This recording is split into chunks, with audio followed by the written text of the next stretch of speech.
twins Brittany and Bethany Ingretza, both 25 years old, were known for their vibrant personalities and dreams. Brittany, a nurturing and compassionate kindergarten teacher, always put others' needs before her own. Bethany, on the other hand, was a creative soul, passionate about her music and spending hours composing and playing her guitar. She was the driving force behind her band, Polka Threat, which blended traditional polka music with indie rock. Unfortunately, like many in their dead-end small Midwestern town, to make ends meet they had to moonlight as strippers under the names Richie Rich and Dennis the Menace. The town of Marengo, Illinois, nestled in the heart of McHenry County, was a close-knit community with a population of just over 7,500 residents. Known for its picturesque landscapes and historic downtown, Marengo seemed like the epitome of small-town charm. The local newspaper, the Marengo Gazette, covered the town's happenings, from high school football games to the annual Pumpkin Festival, which drew visitors from neighboring towns. September of 2006 marked a turning point in the lives of the Ingretza sisters. They had dreams of escaping the confines of their small town, frequently called by the twins the most boring place on earth, and pursuing their passions on a larger stage. Brittany had been saving up money to move to Chicago and enroll in a prestigious teaching program, while Bethany had her sights set on recording an album with Polka Threat. However, their dreams were overshadowed by the harsh reality of their financial struggles. Moonlighting as strippers at the local club, the Velvet Lounge, was a secret they kept hidden from their friends and family. The club, located on Main Street, was a dimly lit establishment known for its late-night entertainment.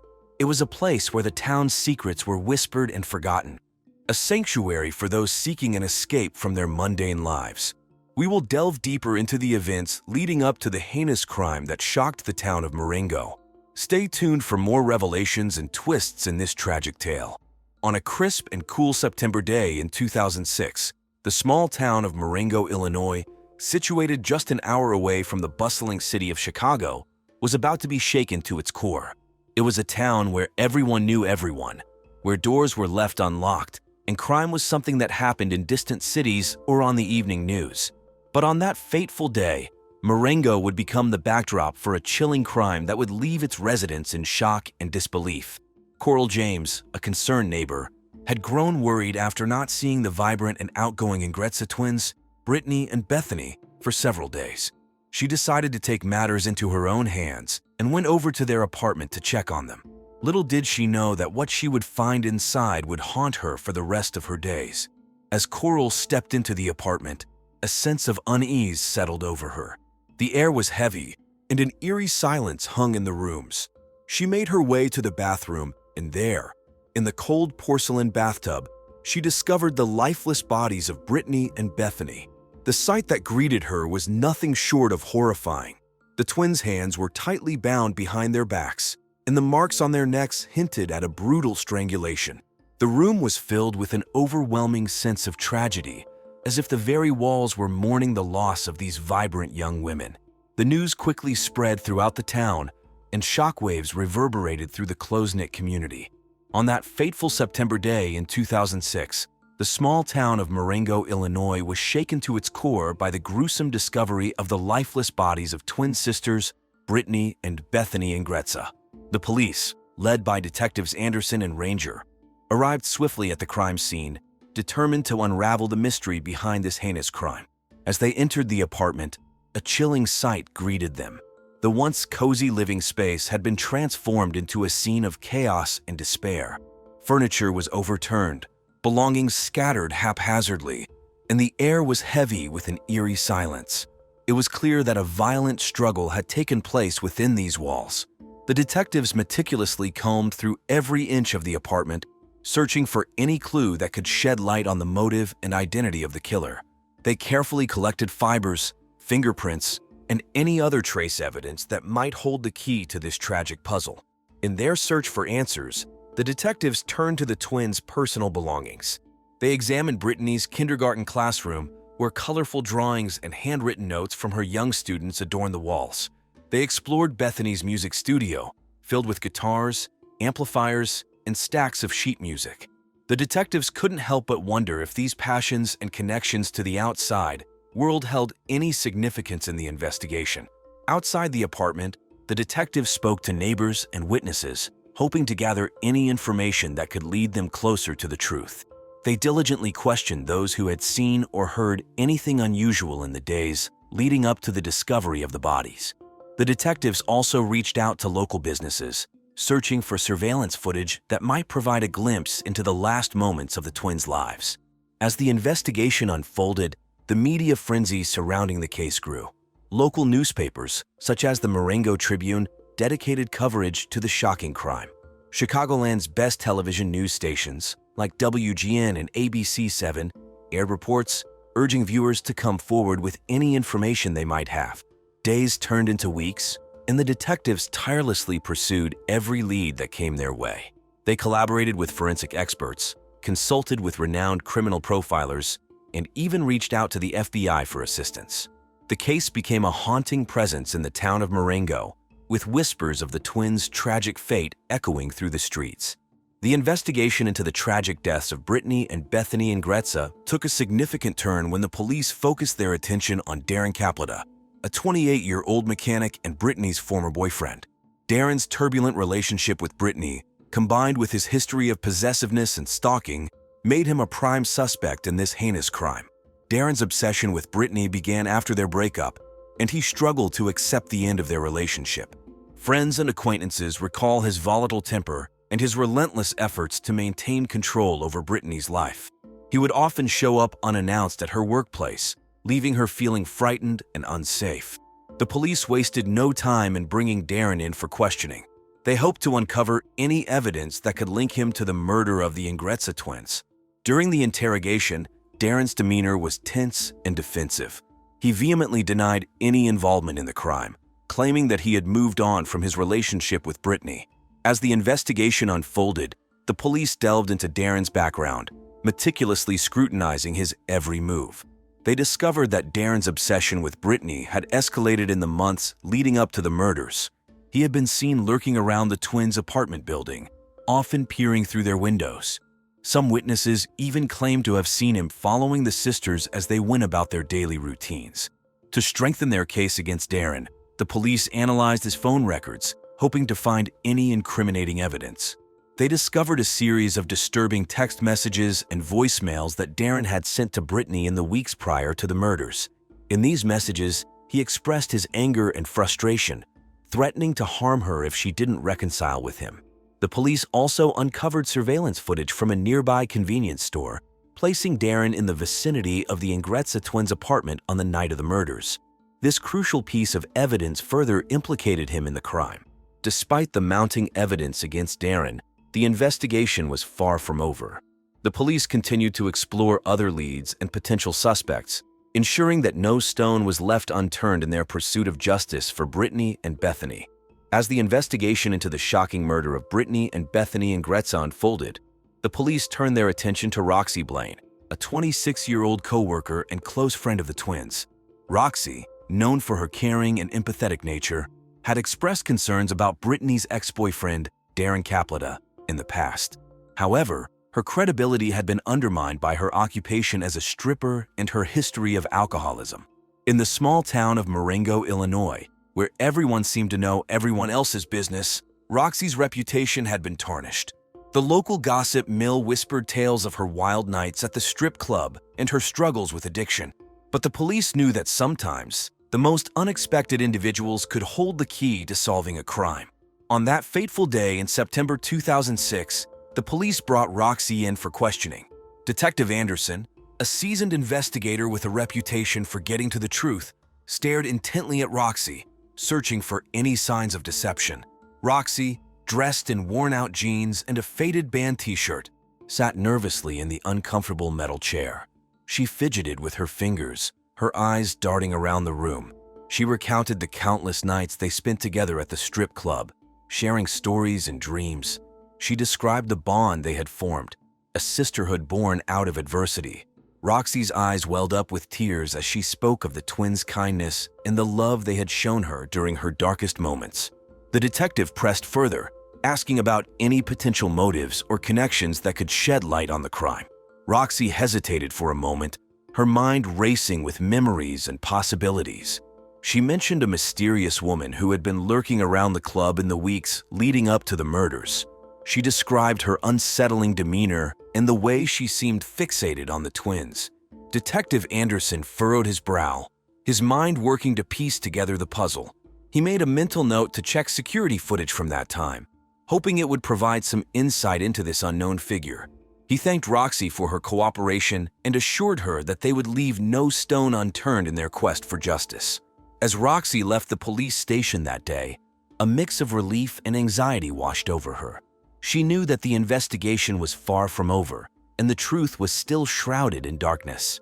But she had taken the first step in helping to unravel the web of secrets surrounding the murder of her beloved friends. In a shocking turn of events, the investigation into the brutal murders of Brittany and Bethany Ingretsa took a surprising twist. The small town of Marengo, Illinois was left reeling as new evidence emerged, shedding light on a hidden connection between two key suspects. Detectives Anderson and Ranger, leading the investigation, meticulously combed through the evidence, determined to bring justice to the slain sisters. It was during this process that they stumbled upon a startling revelation. Roxy Blaine, the twins' co-worker and close friend, had a secret sexual involvement with Darren Capletta, Brittany's volatile ex-boyfriend. As the investigation progressed, it became clear that Roxy had been concealing her sexual relationship with Darren, adding a layer of complexity to the case. This revelation raised questions about her potential motive and involvement in the heinous crime that rocked the town. The town of Marengo was abuzz with speculation as the news of Roxy's secret relationship with Darren spread like wildfire, fueling public interest and raising even more questions about the motives behind the twins' murders. As the investigation intensified, the detectives began to piece together a timeline of events leading up to the fateful day in September 2006. They discovered that Darren's possessive nature and inability to accept the breakup had driven him to stalk and harass Brittany relentlessly. Roxy, caught in the middle, had become entangled in a dangerous web of deceit and manipulation. The investigation took a sudden turn as the focus shifted to a new suspect, Tom Appelsforth, a 30-year-old musician and close friend of Bethany Ingretsa. Tom, known for his laid-back attitude and easygoing personality, was Bethany's bandmate in the popular local band Polka Threat. The band, which blended traditional polka music with indie rock, had gained a small but dedicated following in the Marengo music scene. Despite being close friends with Bethany, Tom had always carried a torch for her. Friends and acquaintances described him as supportive of Bethany's musical aspirations and never showing any signs of aggression or violence. However, the police had to consider all possibilities and thoroughly investigate Tom's connection to the heinous crime that had rocked the small town of Marengo. Detectives Anderson and Ranger brought Tom in for questioning, hoping to uncover any hidden motives or connections to the murder of the Ingretsa twins. The interrogation room was tense as the detectives pressed Tom for information. They carefully probed into his relationship with Bethany, looking for any signs of jealousy or resentment that could have driven him to commit such a heinous act. Tom maintained his innocence throughout the questioning, providing an alibi for the night of the murder. He claimed to have been at a local bar, the Rusty Nail, that evening. The detectives meticulously verified Tom's alibi, interviewing bar staff and patrons who confirmed his presence at the venue during the time of the crime. Despite the alibi, the detectives continued to investigate Tom's background and acquaintances. They delved into his social media presence, looking for any clues or connections that could shed light on his involvement. They also reached out to band members and friends, seeking additional information about Tom's relationship with Bethany and any potential conflicts that might have arisen.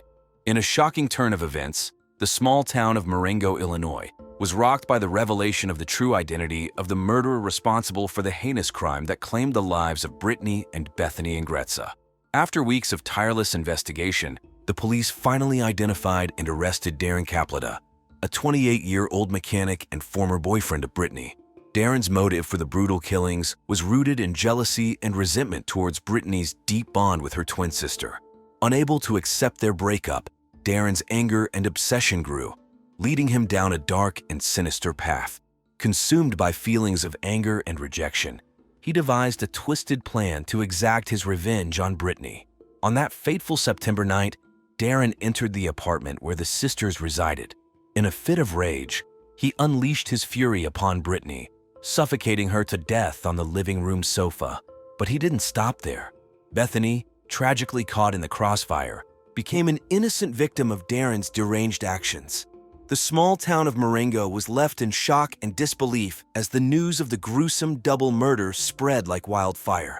The police, determined to bring justice to the victims and their grieving families, tirelessly pursued the investigation.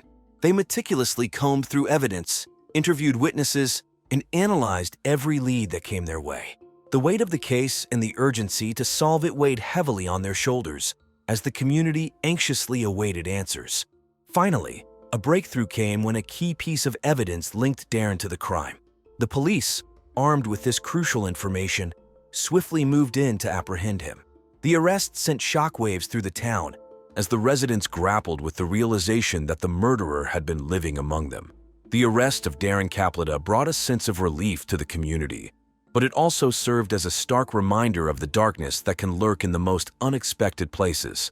In the wake of the shocking murders of twins Brittany and Bethany Ingretsa, the small town of Marengo, Illinois was left reeling. The gruesome crime had shattered the community's sense of security and left a void that could never be filled. As the case unfolded, the search for justice became paramount, and the trial of the murderer, Darren Capletta, became a pivotal moment in the quest for closure. The trial began on a somber April morning in the Marengo County Courthouse.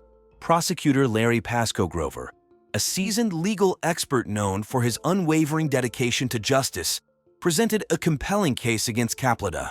With meticulous attention to detail, Pascoe-Grover meticulously laid out the evidence, painting a vivid picture of the events that unfolded on that fateful night.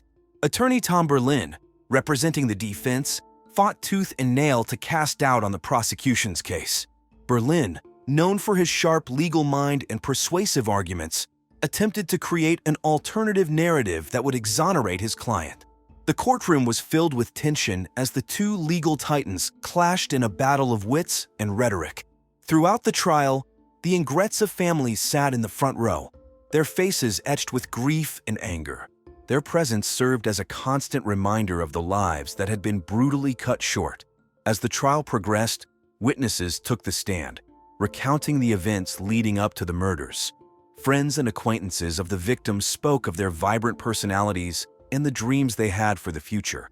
The defense called into question the credibility of some witnesses, while the prosecution presented forensic evidence that seemed to point directly at Capletta. After weeks of intense courtroom drama, the jury finally reached a verdict. The tension in the air was palpable as the foreperson stood and delivered the words that would determine Capletta's fate. Guilty. The courtroom erupted in a mix of relief, sorrow, and a sense of closure for the families of Brittany and Bethany. The judge, known for his no-nonsense approach to sentencing, wasted no time in delivering his judgment. Capletta was sentenced to life in prison without the possibility of parole. As he was led away in handcuffs, the family of the victims found a small measure of solace in knowing that justice had been served. Following the conclusion of the trial, the lives of those involved in the Marengo, Illinois murder case took different paths. Darren Capletta, the perpetrator of the heinous crime, received his just punishment and was sentenced to a lifetime behind bars. The small town breathed a collective sigh of relief, knowing that justice had been served. For the Ingretsa family, however, the pain of losing Brittany and Bethany remained ever present. In the years that followed, they established a scholarship fund in honor of Brittany and Bethany. The fund provided financial assistance to aspiring teachers and musicians, keeping the sisters' dreams alive. Meanwhile, Roxy Blaine, who had been involved with Darren Capletta, faced the consequences of her actions. The revelation of her secret relationship with the murderer shocked the community. Roxy, burdened by guilt and shame, sought redemption by volunteering at a local women's shelter.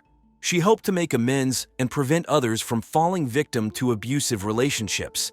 The case of the Ingretsa sisters had a lasting impact on the town of Marengo. The community came together to raise awareness about domestic violence, organizing workshops and seminars to educate residents on recognizing the signs of abuse. The Marengo Police Department implemented new protocols to ensure that future cases of domestic violence would be handled with utmost care and urgency. The town of Marengo, Illinois, will forever bear the scars of this tragic crime. The lives of Brittany and Bethany Ingretza were cut short, leaving a community shattered and searching for answers.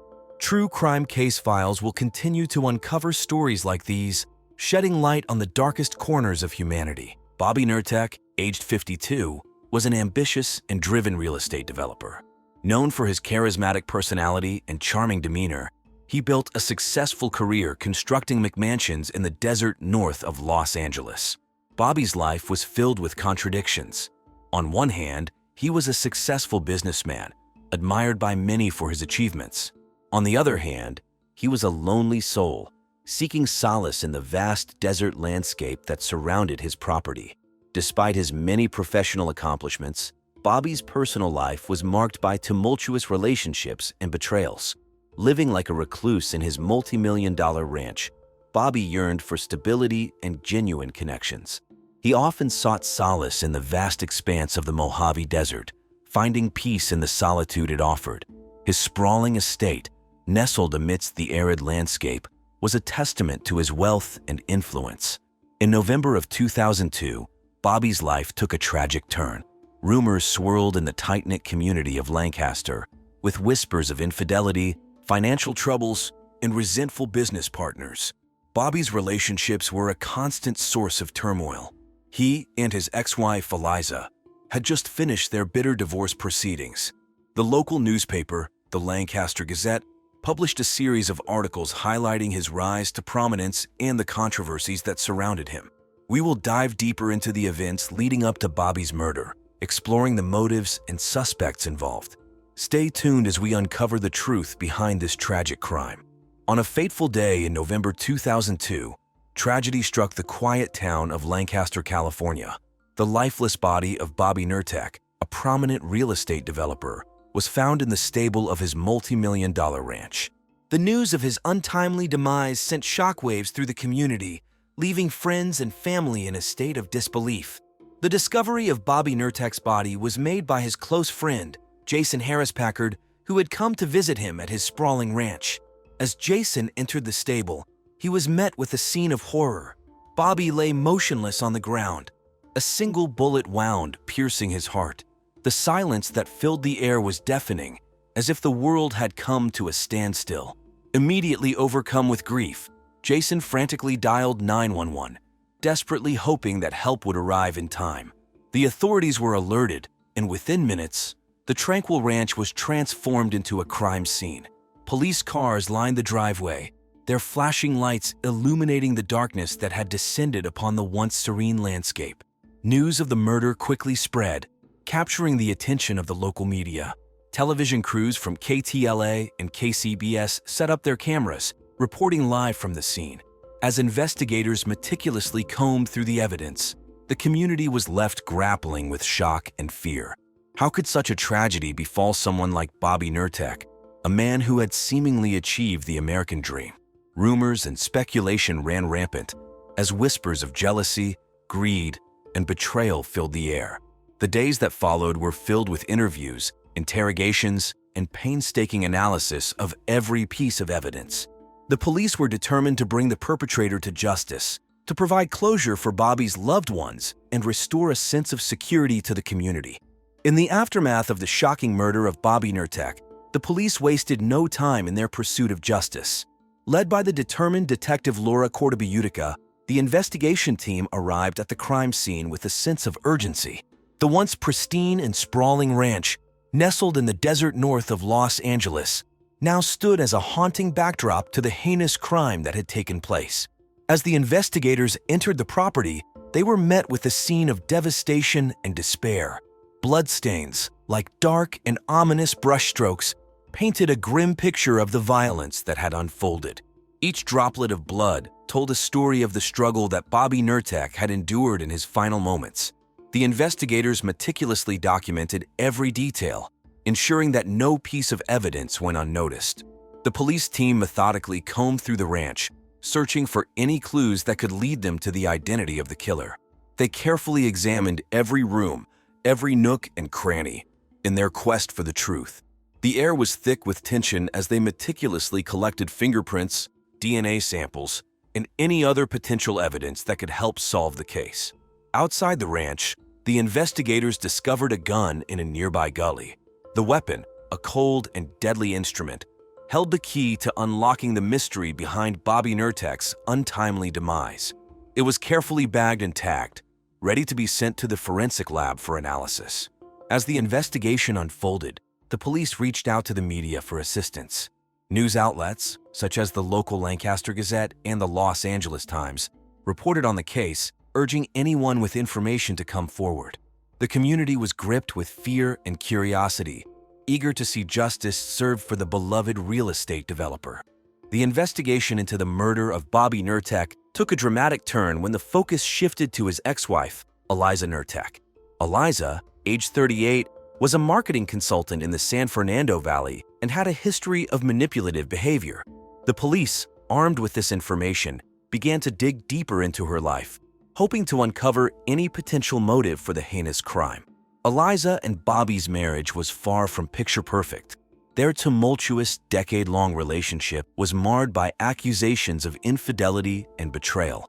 Bobby had claimed that Eliza had cheated on him numerous times, leaving him feeling hurt and betrayed. These allegations were further compounded by Eliza's manipulative nature, which Bobby had often pointed out.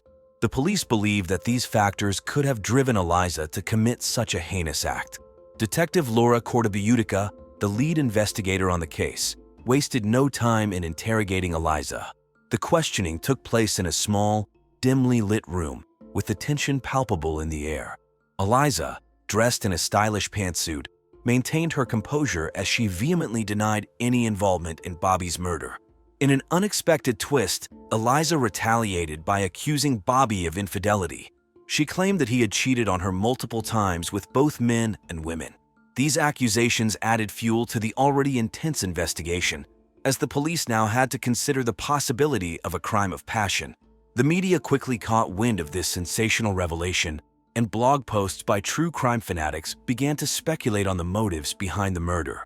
As the investigation continued, the police delved into Eliza's background. They discovered that she had a penchant for manipulation and had a reputation for being cunning. Eliza's clients, who had worked with her in the past, spoke of her ability to twist situations to her advantage and manipulate those around her. These insights into Eliza's character only deepened the suspicion surrounding her involvement in Bobby's murder. The investigation into the murder of Bobby Nurtek was far from over, and the police were determined to uncover the truth. As they sifted through the evidence and interviewed witnesses, they hoped to find the missing pieces that would lead them to the killer. The investigation into the murder of Bobby Nurtek took an unexpected turn when the police turned their attention to Jason Harris-Packard, Bobby's business partner and close friend. Jason, aged 48, was known for his ambitious nature and ruthless approach to business. He and Bobby had a complicated relationship marked by both friendship and conflict. Jason's involvement in the murder investigation raised eyebrows due to his proximity to the victim. Rumors circulated that they were not only business partners, but also had a close personal relationship, so close that they even slept together in the same bed. Speculations about their alleged sexual involvement added another layer of complexity to the case. The police interrogated Jason, hoping to uncover any possible motive for his involvement in the crime. They questioned him about his financial disputes with Bobby and the nature of their relationship. Jason, torn between grief and suspicion, vehemently denied any participation in a sexual relationship with Bobby or in the murder. To gather more information, the investigators delved into Jason's background. They discovered that he had a reputation for being cutthroat in his business dealings, always striving for financial success. They also found evidence of previous clashes between Jason and Bobby over financial matters, further fueling their suspicions. The police meticulously examined Jason's alibi for the night of the murder. They interviewed his friends, colleagues, and neighbors, trying to establish his whereabouts. They searched for any inconsistencies or witnesses who could provide crucial information.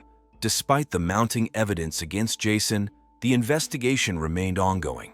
The police were determined to leave no stone unturned in their pursuit of the truth.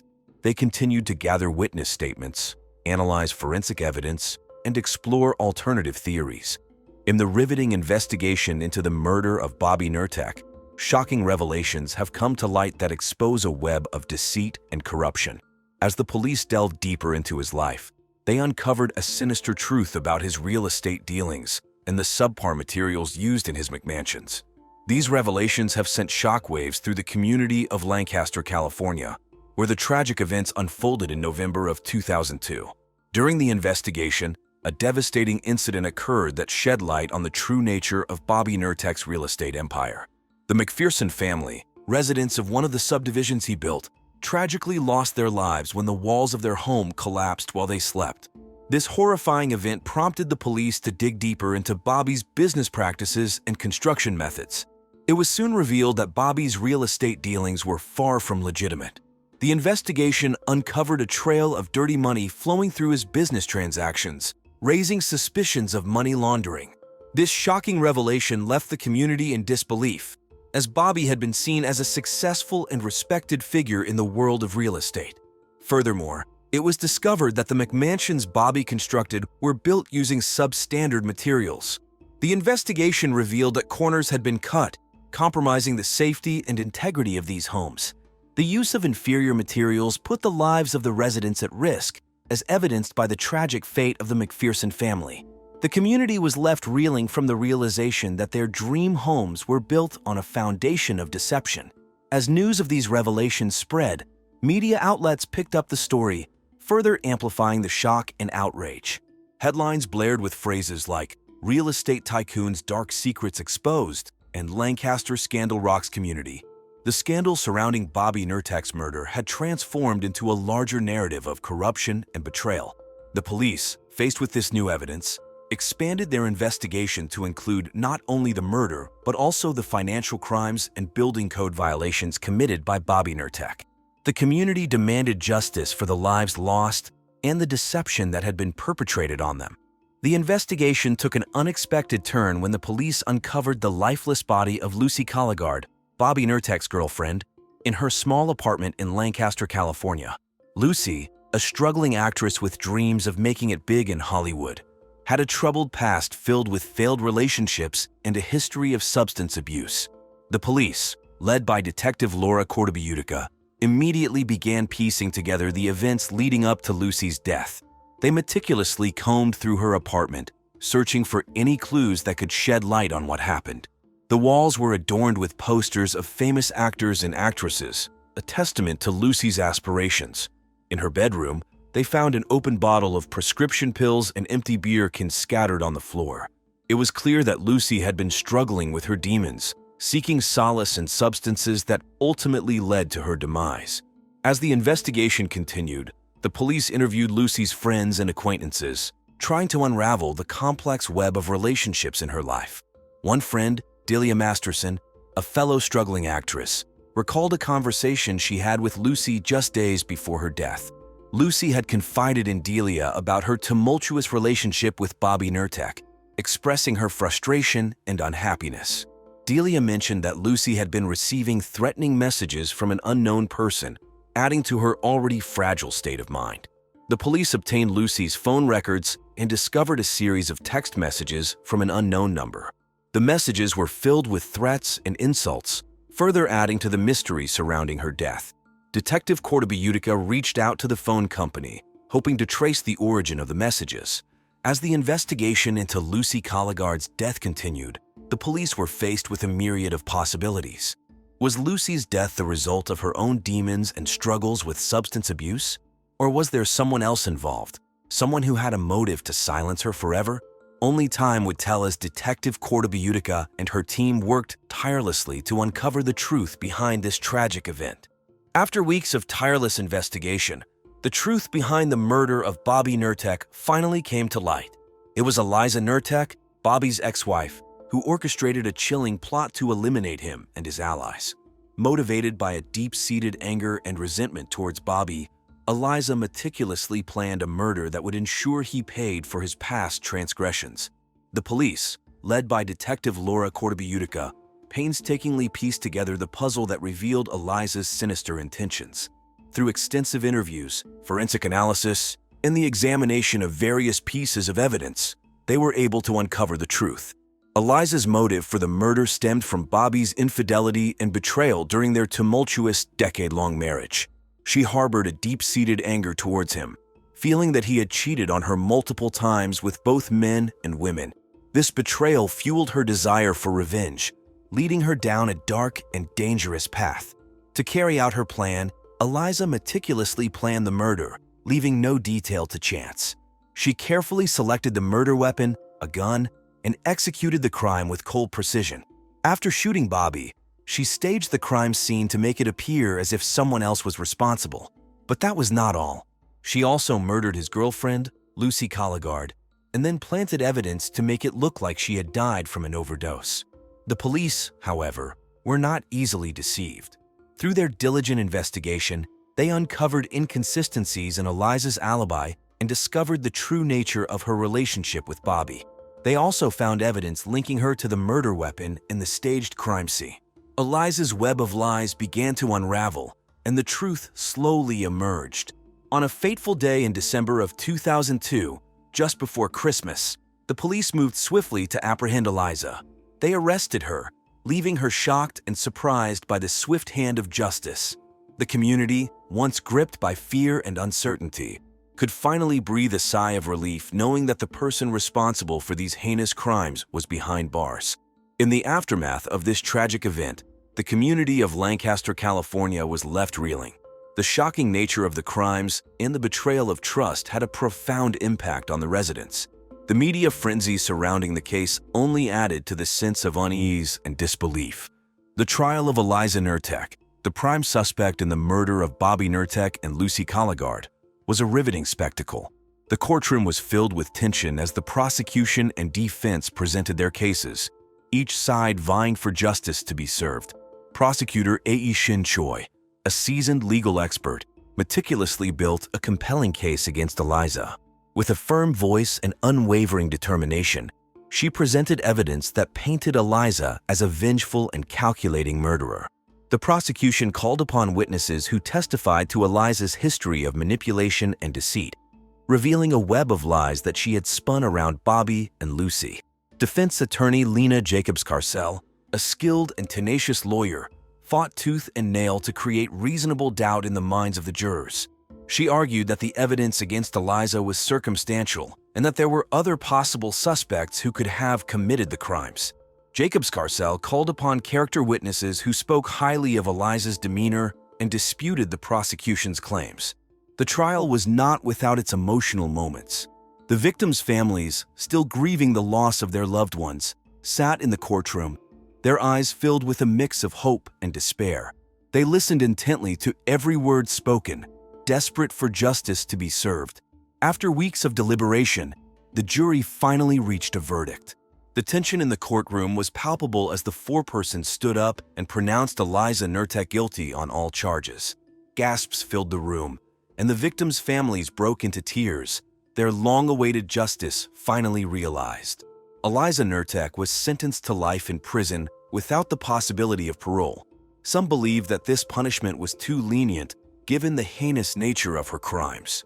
Others felt that justice had been served and that Eliza would spend the rest of her days behind bars, paying for the lives she had taken.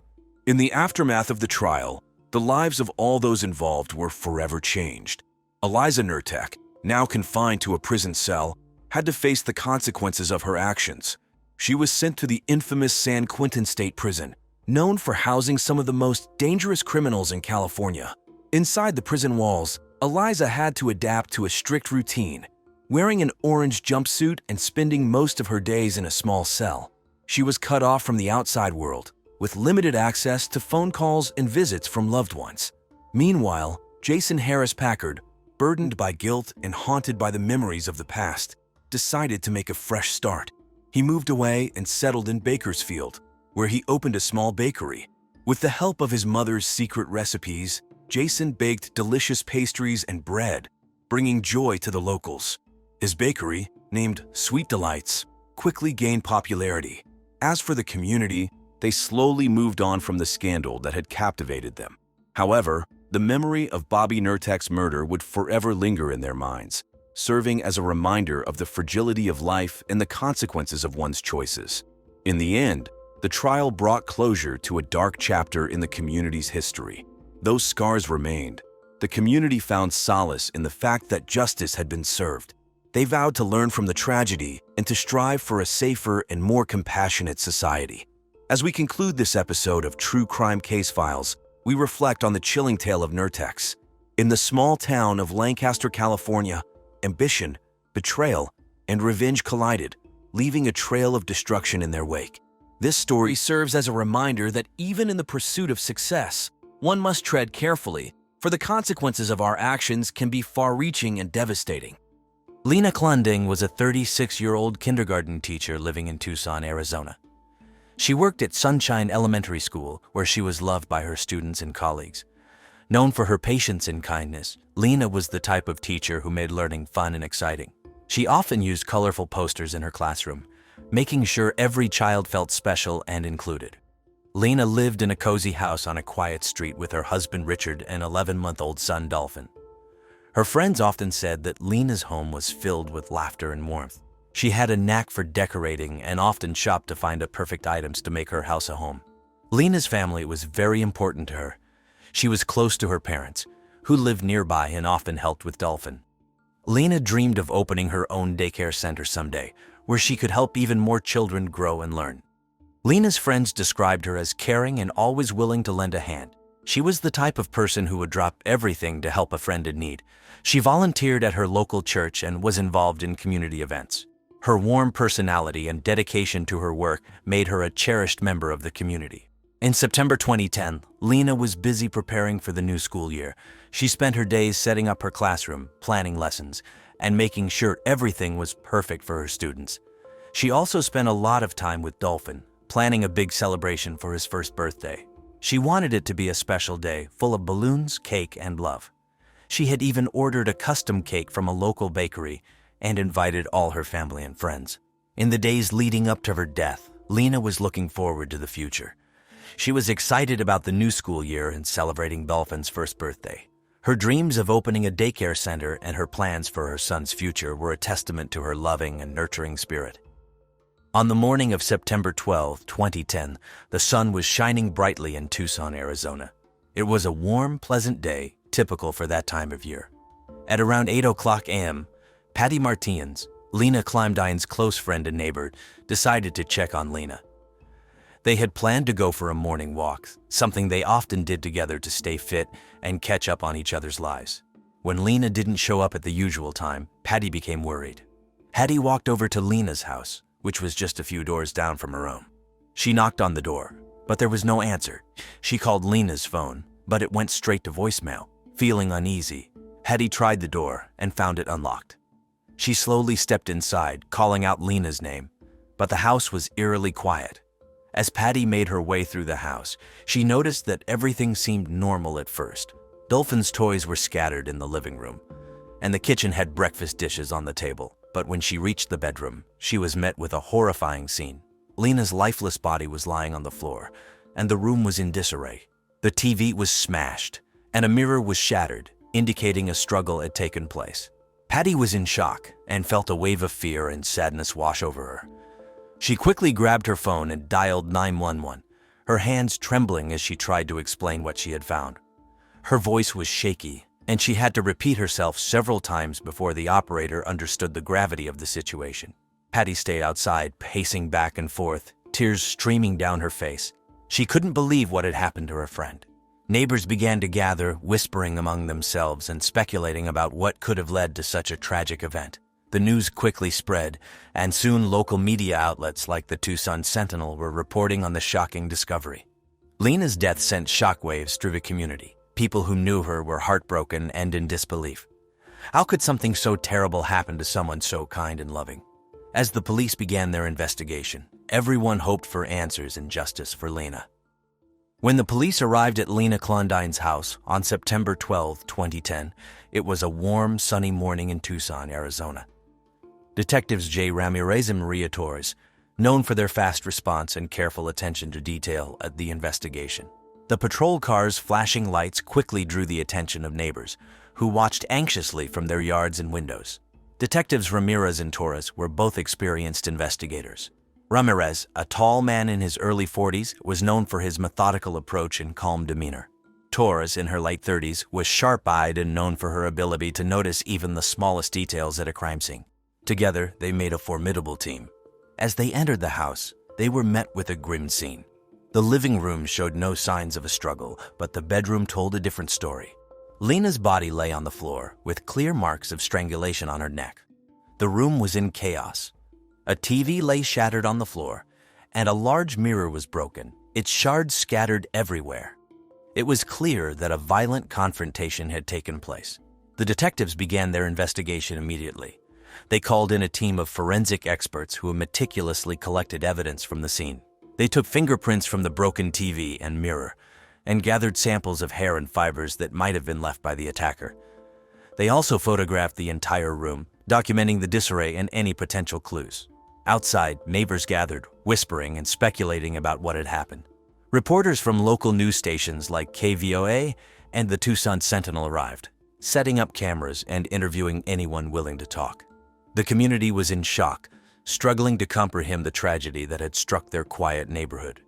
Detective Ramirez spoke briefly with the media, asking for anyone with information to come forward.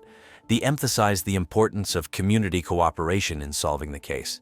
Meanwhile, Detective Torres interviewed Patty Martins, who had discovered Lena's body. Sarah, still in shock, described finding the door unlocked and a horrifying scene in the bedroom. Back inside, the forensic team found traces of DNA on Lena's body and under her fingernails, likely from trying to fight off her attacker. They bagged these samples carefully, knowing they could be crucial in identifying the killer. They also discovered a set of muddy footprints near the back door, suggesting the attacker had entered or exited through there. The initial investigation painted a picture of a violent struggle, but many questions remained. Who could have committed such a brutal act? And why would anyone want to harm Lena, a beloved teacher and mother? Detectives Ramirez and Torres were determined to find answers and bring justice to Lena and her family. The first person the police investigated was Richard Klondine, Lena's husband.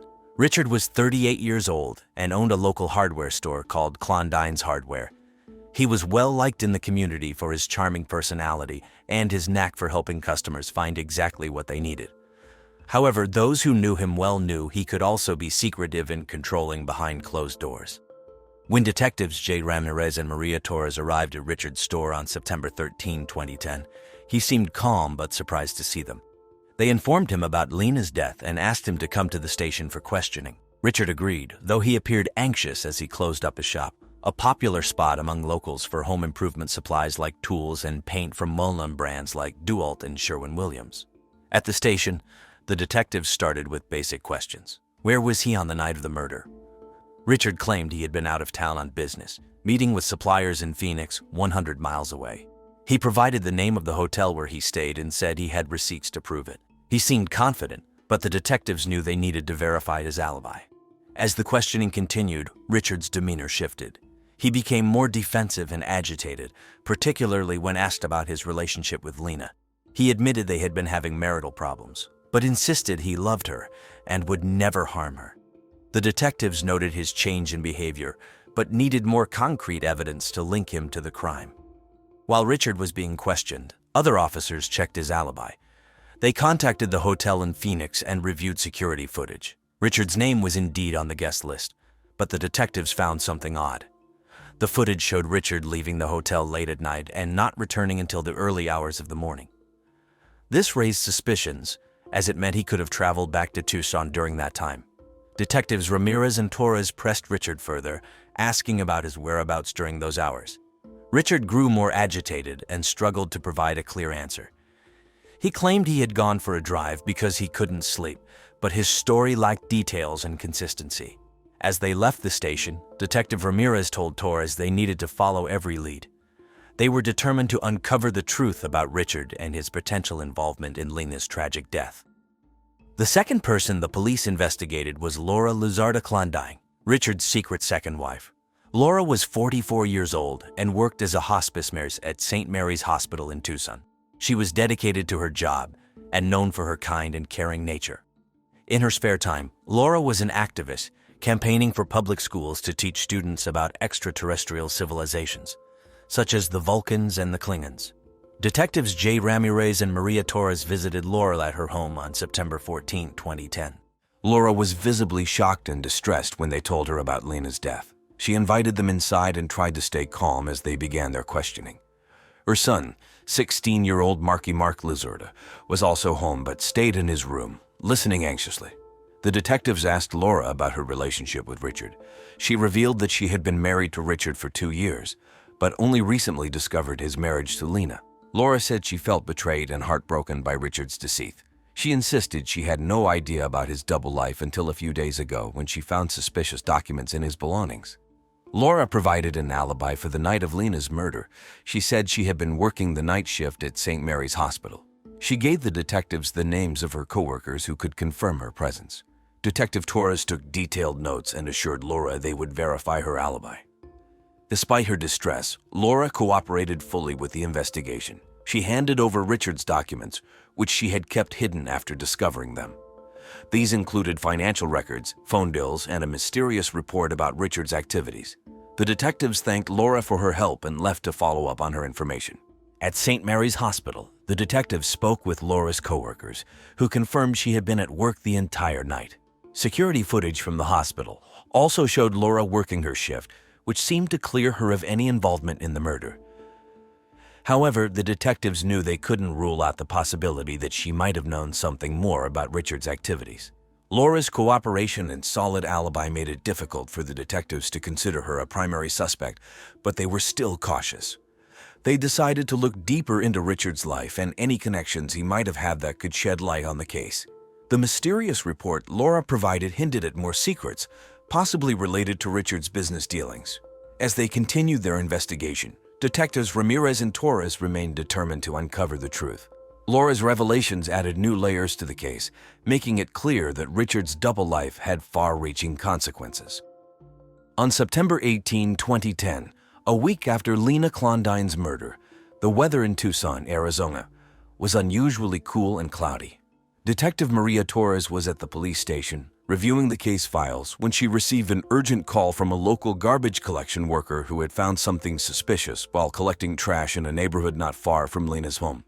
Detective Torres and her partner, Detective J. Ramirez, quickly headed to the location, a shopping plaza that housed popular stores like Safeway and Walgreens.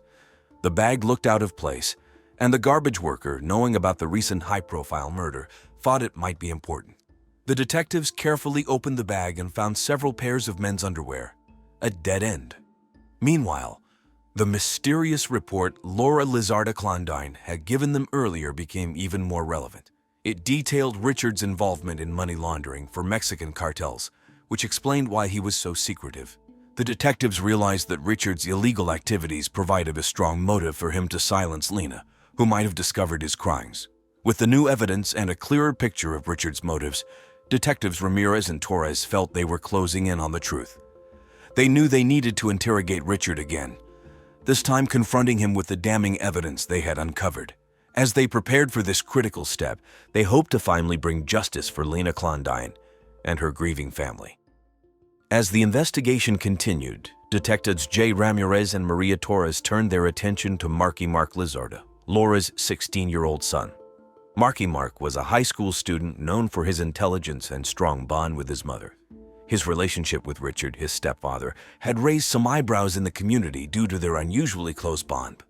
On September 20, 2010, Detectives Ramirez and Torres visited Mark at his school, where they met with him in a private room. Mark was visibly nervous but agreed to talk. The detectives started with general questions about his relationship with his mother and Richard. He spoke fondly of both but admitted that things had been tense since the discovery of Richard's double life. When asked about the night of Lena's murder, Mark claimed he was home playing video games and chatting with friends online. He provided the detectives with the names of his friends, who later confirmed his story.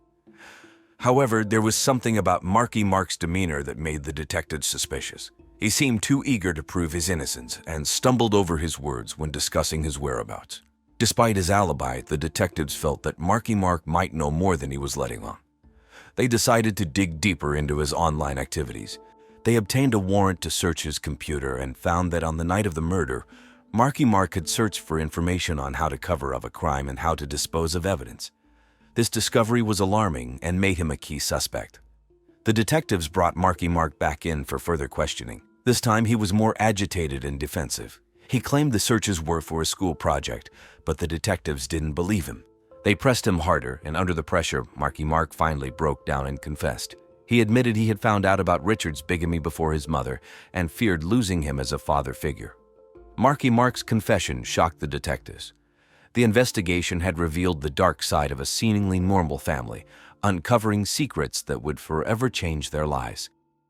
On September 22, 2010, Tucson, Arizona police were ready to make an arrest. The sky was clear, and the temperature was climbing towards the typical desert heat. Detectives John Ramirez and Maria Torres had gathered enough evidence to confront Marky Mark Lizarda, the 16-year-old who had confessed to killing Lena Klondine in a fit of rage and desperation. Marky Mark's motive was to maintain Richard Klondine as a father figure in his life. He feared losing Richard after discovering his bigamy and was jealous of the role his first family played in his life. In a moment of panic, he broke into Lena's house on the night of September 11, 2010. Inside, a violent confrontation ensued. Lena fought back, but Marky Mark overpowered her, strangling her with a rope he had brought. The struggle left the bedroom in disarray with a smashed TV and a shattered mirror. The detectives pieced together the timeline using surveillance footage, the gas station receipt, and Marky Mark's own internet searches. They knew they had their murderer. On the morning of September 22, they drove to Marky Mark's home to make the arrest. The neighborhood was just starting to wake up, with children waiting for the school bus and people heading to work. Marky Mark was in the living room when the detectives arrived. His mother, Laura, opened the door, her face pale and strained. The detectives explained that they were there to arrest her son. Laura's eyes filled with tears, but she nodded, allowing them inside. Marky Mark didn't resist as the detectives handcuffed him and read in his rights. He looked more resigned than surprised. As the police led Marky Mark to the car, Laura broke down, sobbing uncontrollably. Neighbors watched in stunned silence, unable to process the scene unfolding before them. The arrest of a teenager for such a brutal crime was unimaginable. In the days that followed, the police continued to uncover more about Richard's illegal activities. The report Laura had given them detailed his involvement in money laundering for Mexican cartels. This led to Richard's own arrest and conviction, adding another layer of betrayal and deceit to an already tragic story. Marky Mark's arrest and the subsequent revelations about Richard brought a dramatic end to the investigation. The community was left to heal from the wounds inflicted by the crime, knowing that justice had been served, but at a tremendous cost. The trial of Marky Mark Lizarda began on December 1, 2010, in Tucson, Arizona. The courtroom was packed with media, community members, and the grieving family of Lena Klondine. The prosecution was led by District Attorney Michael Jackson, a seasoned lawyer known for his no-nonsense approach and dedication to seeking justice. Jackson, 45, had a reputation for being tough but fair, and he was determined to secure a conviction for Lena's brutal murder. On the other side was the defense attorney, Sarah Jean Miller. At 38, Miller was a rising star in the legal world, known for her sharp mind and ability to connect with juries. She argued that Marky Mark, being only 16, should be tried as a juvenile and highlighted his troubled upbringing and the influence of Richard Klondine as mitigating factors. The prosecution presented a strong case, focusing on the overwhelming evidence against Marky Mark. They detailed his confession, the forensic evidence linking him to the crime scene, and his internet searches on how to commit murder. Jackson argued that Marky Mark's actions were premeditated and that he should be held fully accountable for his heinous crime. The defense, however, painted a picture of a vulnerable teenager manipulated by his stepfather, Richard. They argued that Marky Mark's actions were those of a desperate young man who feared losing the only father figure he had ever known. Miller called several character witnesses, including teachers and friends, who spoke about Marky Mark's generally good behavior and his struggles with his home life. She urged the jury to consider his age and psychological state. After several days of deliberation, the jury returned with a verdict on December 15, 2010. Marky Mark was found guilty of second-degree murder. The judge, taking into account his age and the circumstances, sentenced him to 25 years in prison. This sentence was seen as a balance between punishment and the possibility of rehabilitation. For Marky Mark, the sentence marked the beginning of a long road ahead. He would serve his time in a juvenile facility until he turned 18, after which he would be transferred to an adult prison. The trial's outcome left a lasting impact on all involved, a sobering reminder of the far-reaching consequences of one tragic night. After the trial, life slowly began to return to some semblance of normalcy for those affected by Lena Klondine's tragic murder. For Lena's family, the pain of her loss remained, but they found solace in each other and in the memories they shared. Dolphin, Lena's 8-month-old son, was the light that kept them going, a constant reminder of her love and legacy. For Richard Klondine, the trial marked the end of his deceitful life. With his arrest and conviction for money laundering, his empire of lies crumbled, leaving behind a trail of destruction. The revelation of his crimes shocked the community and tarnished the reputation of his hardware store, once a staple in the neighborhood. Laura Lizarda Klondine faced the difficult task of rebuilding her life after the betrayal of her husband and the loss of Lena. She threw herself into her work as a nurse, finding solace in helping others.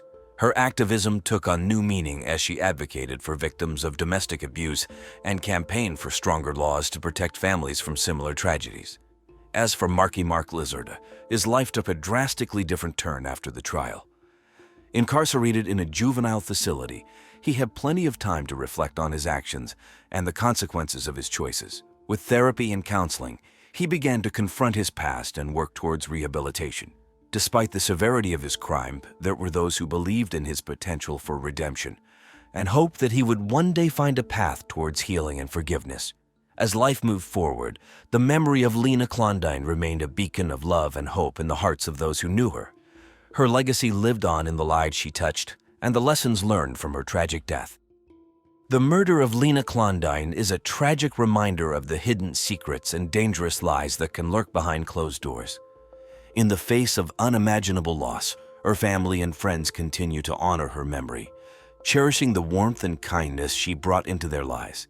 Emily Kenyon was a 37-year-old woman who lived in West Palm Beach, Florida. She was known for being kind and caring, with a special love for snakes. She worked as a curator at a local reptile house, where she took care of different kinds of snakes.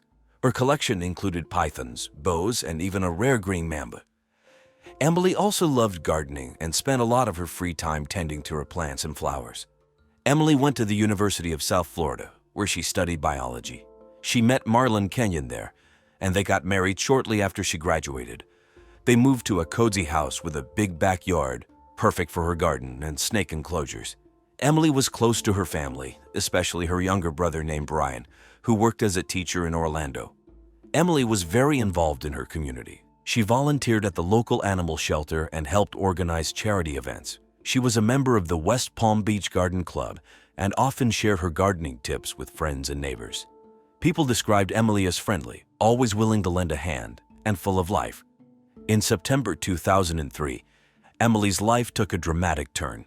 She discovered that her husband Marlon was secretly married to another woman named Zara Pinnock, who Emily knew as her gynecologist. This revelation shocked Emily. She revealed his bigamy to her close friend and coworker Robert Banjovac, who shared her love for snakes. Robert was worried about her and advised her to be careful. Emily decided to confront Marlon about his bigamy. She was determined to get answers and figure out what to do next. Despite the stress, she continued with her daily routines, working at the reptile house and tending to her garden. She even attended a community fair where she helped with the snake exhibit and enjoyed watching children's faces light up in amazement. During this time, Emily also learned that she was pregnant. This added to her emotional turmoil, but she was hopeful about the future. She planned to visit her brother in Orlando to talk about her situation and seek their advice. Unfortunately, Emily never got the chance to share her plans. Her life was cut short before she could find a resolution to the chaos brought by Marlon's betrayal. On the morning of September 10, 2003, West Palm Beach was overcast, with dark clouds hinting at rain. At around 7:30 a.m., Linda Ross, Emily Kenyon's neighbor, was walking her dog, Linda Hargrove Lansky, when she noticed something unusual. Linda often saw Emily working in her garden at this time, but today the backyard was eerily quiet. Linda decided to check on Emily. As she approached the backyard fence, she saw Emily lying on the ground near her favorite rose bushes. Linda immediately sensed something was wrong. She called out to Emily, but got no response. With growing concern, she opened the gate and rushed to Emily's side. What Linda saw was shocking. Emily was lying face down in a pool of blood. She had been brutally beaten, and a bloody golf club was lying nearby. Linda's heart raced, and she felt a wave of panic. She quickly pulled out her cell phone and dialed 911, her hands shaking as she spoke to the operator. Within minutes, emergency services arrived. Paramedics confirmed that Emily was dead. Linda, still in shock, was asked to sit down and try to calm herself. She could hardly believe what she had seen. The neighborhood soon filled with police cars and curious neighbors peeking from their windows, wondering what had happened. The news of Emily's death spread quickly. Local media, including the Palm Beach Post, reported on the incident, and residents of West Palm Beach were left in shock and disbelief. The community mourned the loss of a beloved member, and the police were determined to find out who was responsible for such a brutal act. On September 10, 2003, at around 7:45 a.m., the West Palm Beach Police Department arrived at Emily Kenyon's home. The sky was still overcast, with the threat of rain looming. Detectives James Avery and Avery Brooks were leading the investigation. They arrived quickly, knowing that every minute was crucial. Detective Avery, known for his keen eye and calm demeanor, took charge of the scene. His partner, Detective Brooks, was meticulous and methodical, always careful to preserve evidence. The backyard was now a crime scene, and a once beautiful garden looked like a battlefield. Blood was splattered on the grass and patio, and an overturned pot lay next to Emily's body. The detectives immediately noticed the golf club lying next to Emily. It was covered in blood and appeared to be the murder weapon. Emily's body showed signs of a violent struggle, with multiple wounds to her head and upper body. The scene was chaotic, with broken flower pots and scattered gardening tools, indicating a fierce attack. Forensic experts arrived shortly after the detectives. They carefully collected evidence, including the golf club, blood samples, and any possible DNA evidence. They took photographs from every angle, ensuring that nothing was overlooked. The crime scene unit also dusted for fingerprints on the golf club and nearby surfaces.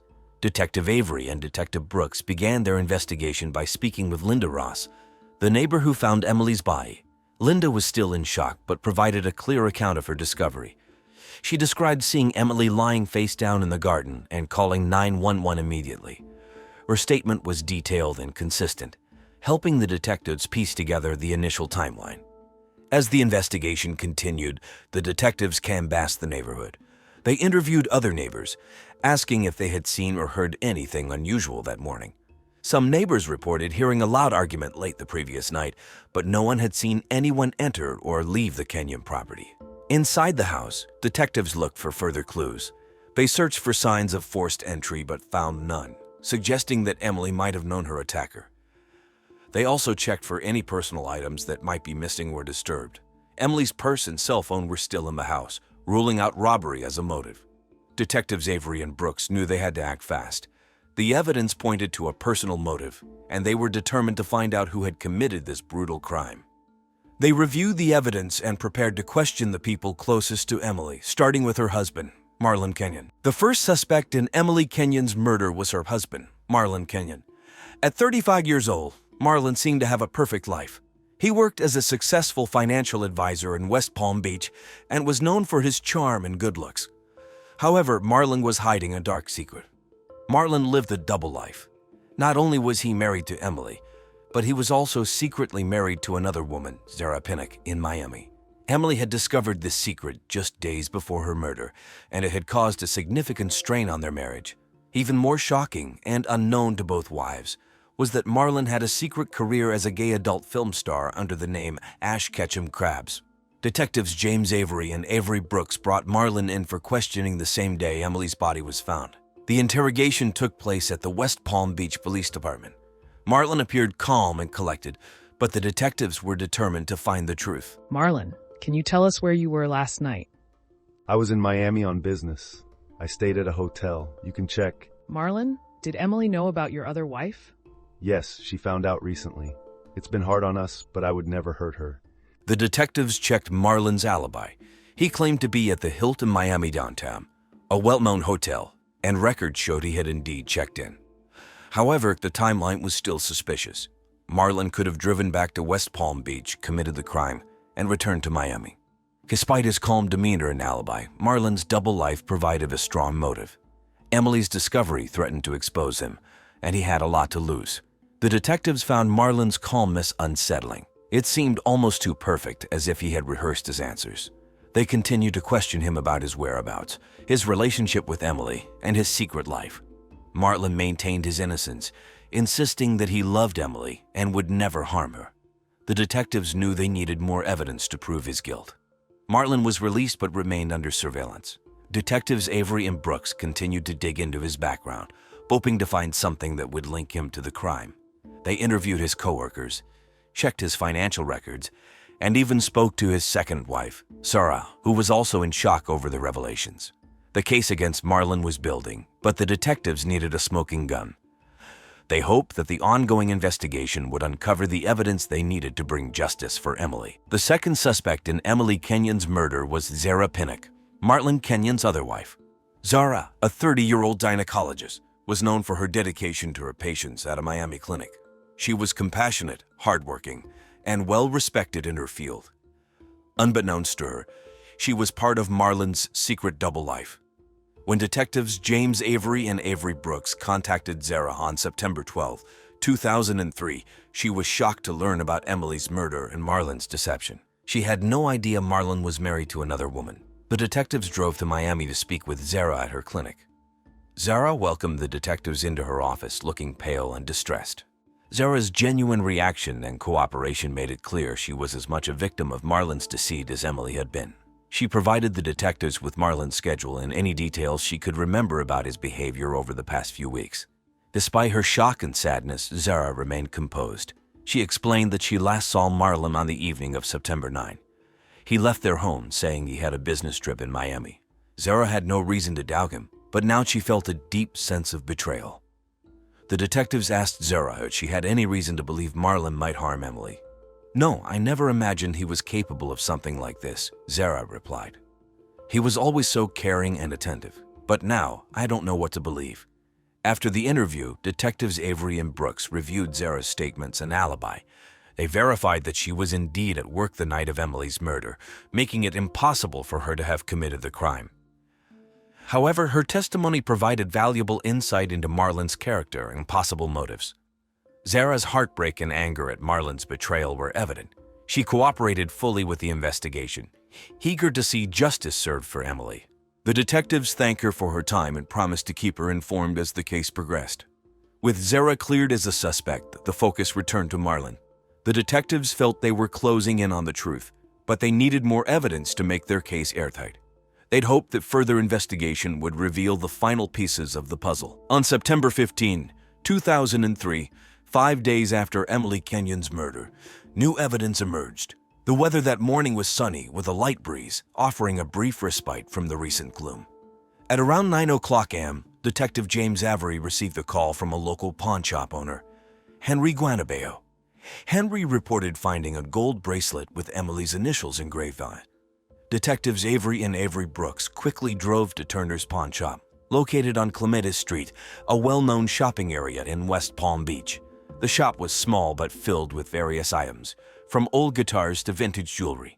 Henry handed the bracelet to Detective Avery, explaining that a man had tried to sell it 2 days ago.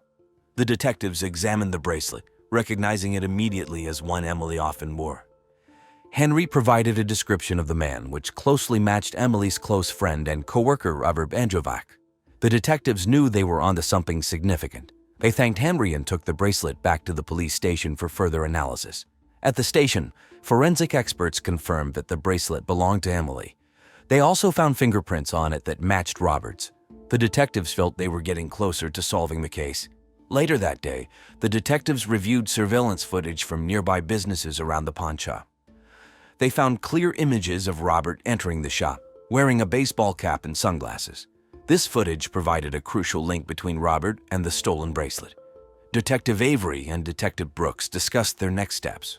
They decided to bring Robert in for a round of questioning. The new evidence was compelling, and they hoped it would pressure Robert into confessing. The third suspect in Emily Kenyon's murder was Robert Banjovac, a 49-year-old close friend and colleague of Emily's in the snake collecting community.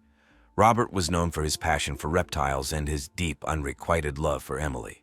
He had a history of mental instability and occasional violent outbursts, which put him on the detectives' radar. On September 16, 2003, a day after discovering new evidence against Marlon, detectives James Avery and Avery Brooks decided to interview Robert at his home. The weather was sunny with a few clouds, typical of a Florida morning. Robert lived in a modest house filled with snake terrariums and reptile-related memorabilia. Upon arriving at Robert's home, the detectives observed his nervous demeanor. He was a tall, thin man with glasses, appearing anxious as he led them into his living room. Robert and Emily had shared a close friendship, bonded by their love for snakes. They spent a lot of time together at reptile shows and events, which was well known in their community. Robert admitted to the detectives that he was aware of the problems in Emily's marriage to Marlon. Emily had confided in him about Marlon's other wife, leaving her deeply upset and uncertain about her future. This information gave the detectives insight into Robert's potential motive, as his unreciprocated feelings for Emily could have driven him to extreme actions. Robert's agitation grew as the detectives continued their questioning. His deep anger at Marlon for hurting Emily was evident, yet he maintained that he would never harm her. Despite his assertions, his unstable history and intense feelings for Emily made him a suspect. Robert's alibi for the night of the murder was weak. He claimed to have been home alone, tending to his snakes, but there were no witnesses to confirm his story. The detectives noted Robert's increasing distress as he expressed his regret over not being able to save Emily and his sadness over their unfulfilled relationship. Further investigation into Robert's activities revealed that he had visited Emily's garden the day after the murder. He insisted this visit was to check on her snakes, but the timing raised suspicion. Neighbors reported seeing Robert's car leave late on the night of the murder and returned early in the morning, contradicting his claim of being home.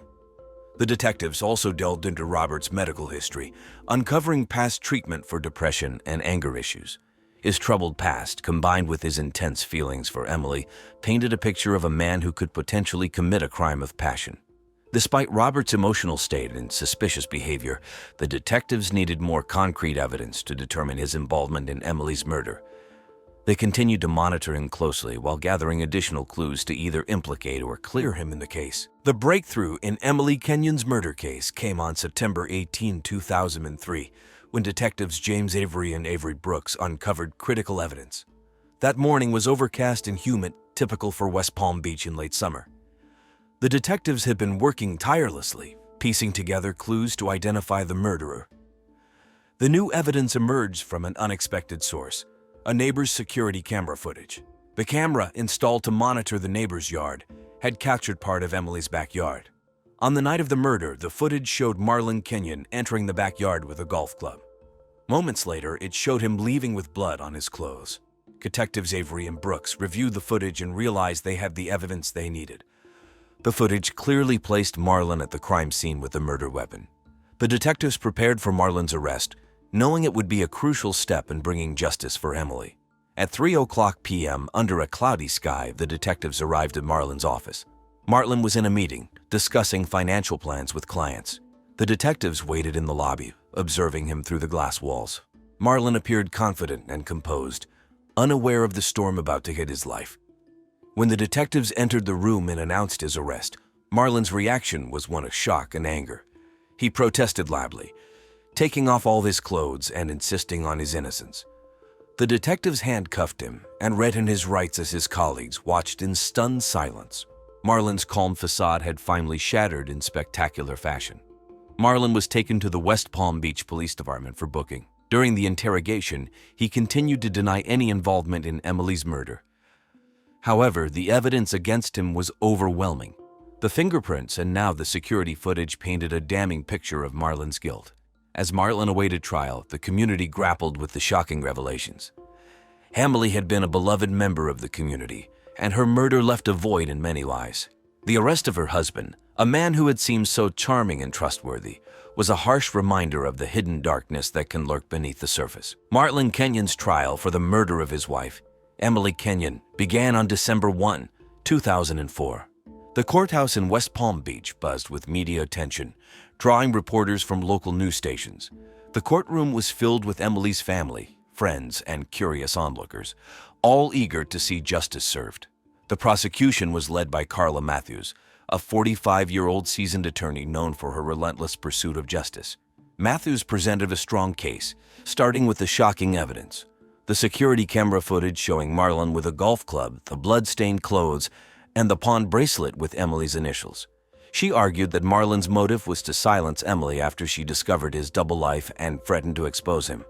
The defense attorney, Mike Travian, was a 50-year-old veteran lawyer with a reputation for defending difficult cases. Travian argued that Marlon was innocent, claiming the evidence was circumstantial and that Marlon loved Emily deeply. He suggested that someone else, possibly Robert Banjovac, could have committed the crime out of jealousy and anger. Throughout the trial, Emily's family watched with a mix of hope and grief. Her parents, sitting in the front row, clutched each other's hands tightly, while her sister wiped away tears. The testimony of Emily's friends and co-workers painted a picture of a kind, loving woman whose life was tragically cut short. On December 15, after 2 weeks of testimony and 3 days of deliberation, the jury reached a verdict. The courtroom was silent as the foreman stood up to read the decision. Marlon Kenyon was found guilty of first-degree murder. Gasps and whispers filled the room, followed by tears and hugs from Emily's family. Marlon was sentenced to life in prison without the possibility of parole. Emily's brother addressed the court, emphasizing the gravity of Marlon's betrayal and the impact on his family and the community. Marlon showed little emotion as he was led away in handcuffs, his once confident demeanor now replaced by a blank stare. The verdict and sentencing brought a sense of justice to Emily's family and friends. While the pain of losing her would never fully heal, they found solace in knowing that Marlon would pay for his crime. The community, too, felt a measure of relief, as the trial's conclusion marked the end of a dark chapter. After Marlon Kenyon was sentenced to life in prison without parole, the lives of those involved in Emily Kenyon's case slowly began to move forward. The trial, which had concluded in December 2004, left a lasting impact on everyone. Emily's family struggled to cope with her loss. Her parents found some comfort in their community and the support of friends. They started a scholarship fund in Emily's name at the University of South Florida, hoping to help aspiring snake lovers follow in her footsteps. Zara Pinnock, Marlon's second wife, faced a different kind of challenge. Shocked and heartbroken by Marlon's betrayal and crimes, she decided to leave West Palm Beach and move back to her hometown of Trenton, New Jersey. Robert Banjovac, Emily's close friend and colleague, struggled deeply with her death and his brief suspicion as a suspect. After the trial, Robert sought therapy to deal with his grief and mental health issues. Robert also continued to care for Emily's snakes, ensuring her legacy lived on through their well-being. Marlon Kenyon, now serving his life sentence, remained largely silent. His double life and the tragic consequences of his actions were subjects of ongoing discussions among his fellow inmates and the prison staff. His fall from grace served as a cautionary tale about the destructive power of secrets and lies.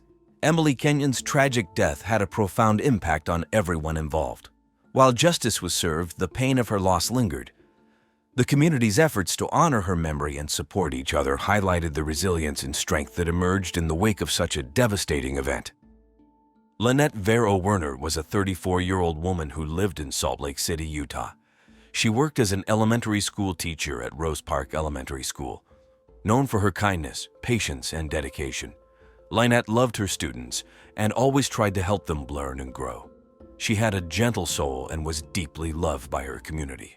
Lynette was also an avid reader. She enjoyed spending her evenings with a good book, often picking up the latest bestsellers from local bookstores like the King's English Bookshop.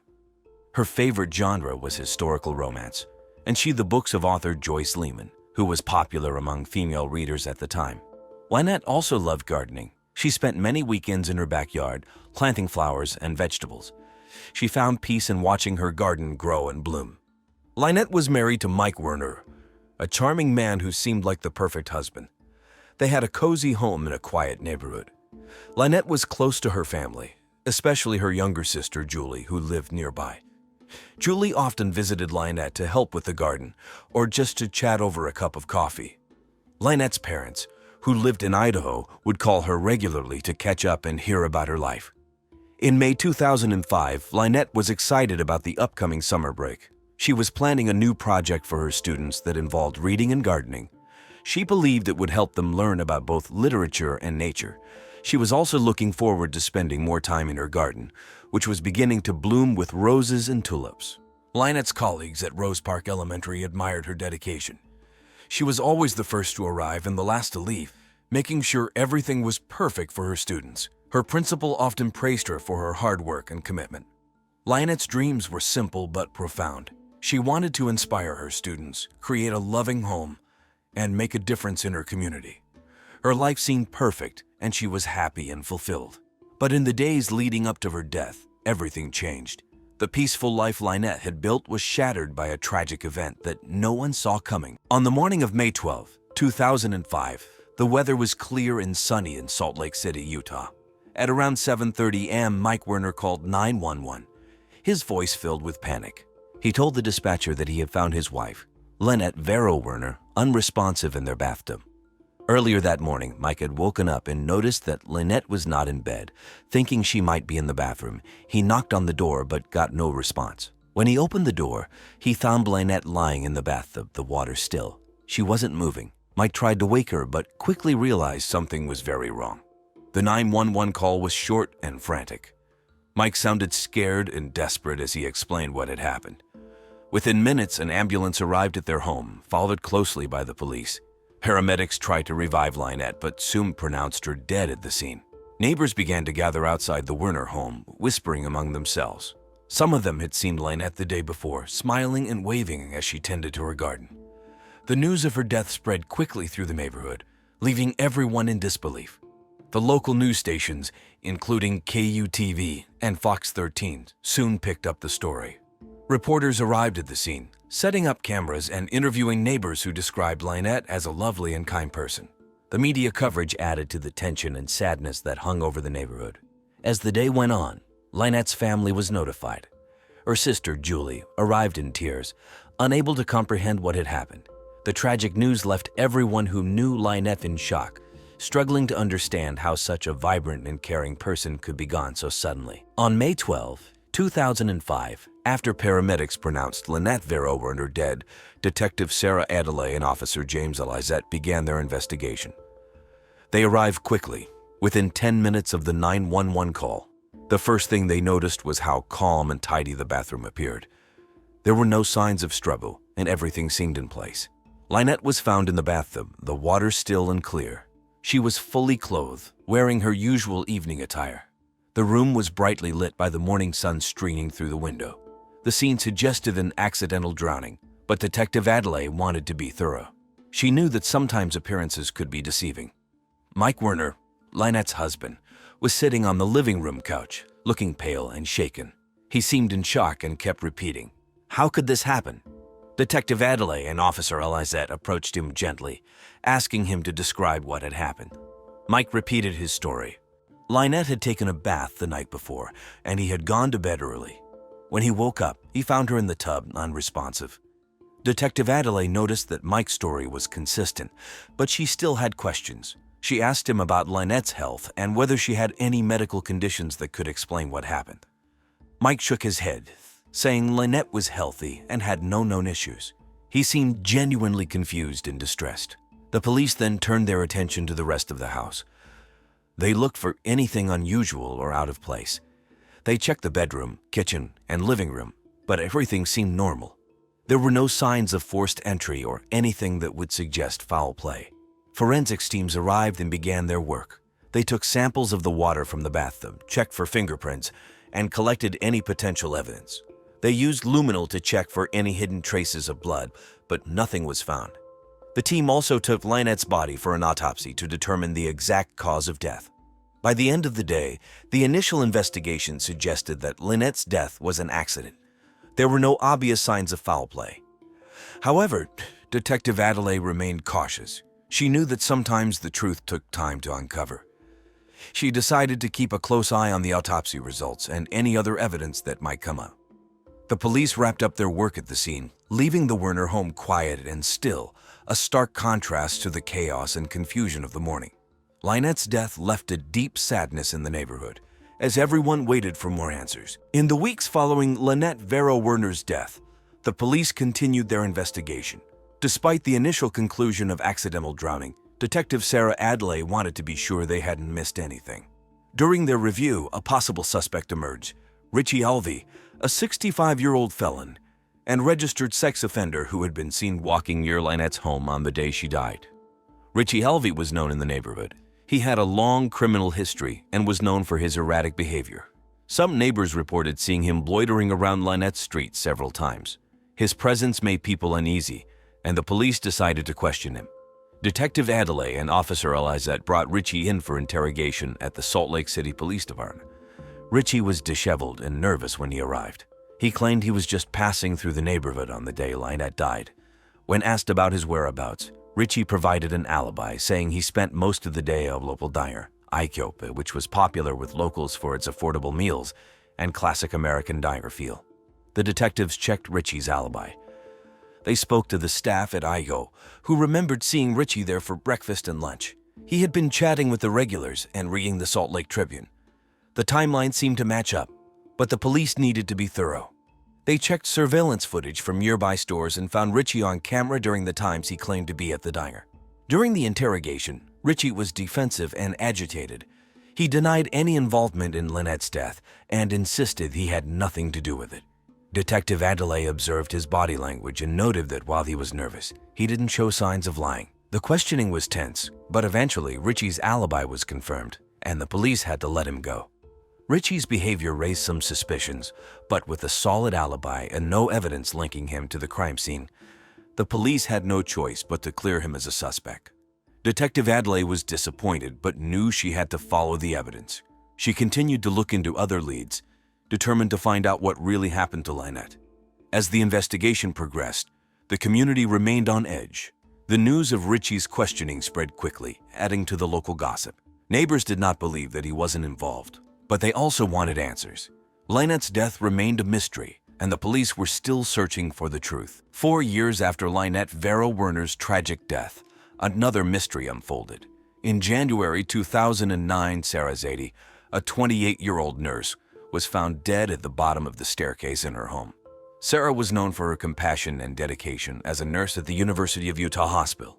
She was also an avid hiker and volunteered at local shelters. On January 19, 2009, a neighbor, Pamela Lamley, found Sarah's body. Pamela had stopped by to check on Sarah after not hearing from her for a few days. When she saw Sarah at the bottom of the stairs, she immediately called 911, her voice shaking with fear. The police and paramedics arrived quickly, finding Sarah dead from what appeared to be a fall. Detective Sarah Adelaide and Officer James Elizette were once again on the case. They arrived at the scene and began their investigation. The staircase was wooden, with no railings. The house was neat and clean, with no signs of a struggle. It seemed like a tragic accident, but Detective Adelaide had a feeling something was off. Sarah's husband, Mike Werner, was questioned again. He seemed deeply grieved and distraught, much like he had been after Lynette's death. Mike said he had been at work when the accident happened. He worked as an insurance agent at State Farm, the insurance provider who's always there for you, and his colleagues confirmed his alibi. Mike's demeanor was calm and cooperative during the interrogation. He expressed his shock and sadness, insisting he couldn't understand how such a thing could happen. Detective Adelaide found his reactions consistent with someone who had just lost a loved one, but she couldn't shake the feeling that there was more to the story. Sarah's friends and family were devastated by her sudden death. They described her as a resilient and empathetic person who was always there for others. The idea that she could have simply fallen down the stairs seemed hard to believe. Her best friend, Jana, mentioned that Sarah was always careful, especially in her own home. As the police investigated further, they found that Mike had taken out a substantial life insurance policy on Sarah just a few months before her death. This raised suspicions, but there was no concrete evidence linking him to the fall. The autopsy showed that Sarah had died from head trauma consistent with a fall, and there were no signs of foul play. Despite the suspicious circumstances, the lack of physical evidence made it difficult to pursue charges. The police were left with unanswered questions and a sense of unease. Mike Werner remained free, but the investigation into his wife's deaths continued. Detective Adelaide knew she had to stay vigilant. The pattern of accidents was troubling, and she was determined to uncover the truth. The community, still haunted by the mysterious deaths, hoped for answers as the investigation pressed on. Janet Werner, the third wife of Mike Werner, died on June 3, 2013. She was 49 years old and worked as an accountant. Janet was known for her meticulous nature and great sense of humor. She loved solving puzzles and was very close to her family and friends. People described her as loyal and trustworthy. On the evening of June 3rd, Janet was found dead in her garage from what appeared to be carbon monoxide poisoning caused by a faulty heater. Mike, yet again, was the one who found her and called 911 sounding distraught. The initial investigation ruled her death an accident, just like the previous cases involving Mike's wives. Detective Sarah Adelaide decided to look deeper into Janet's death after receiving new evidence linking Mike to suspicious life insurance policies. Janet had taken out a large life insurance policy just months before her death, with Mike as the sole beneficiary. This pattern was too significant to ignore.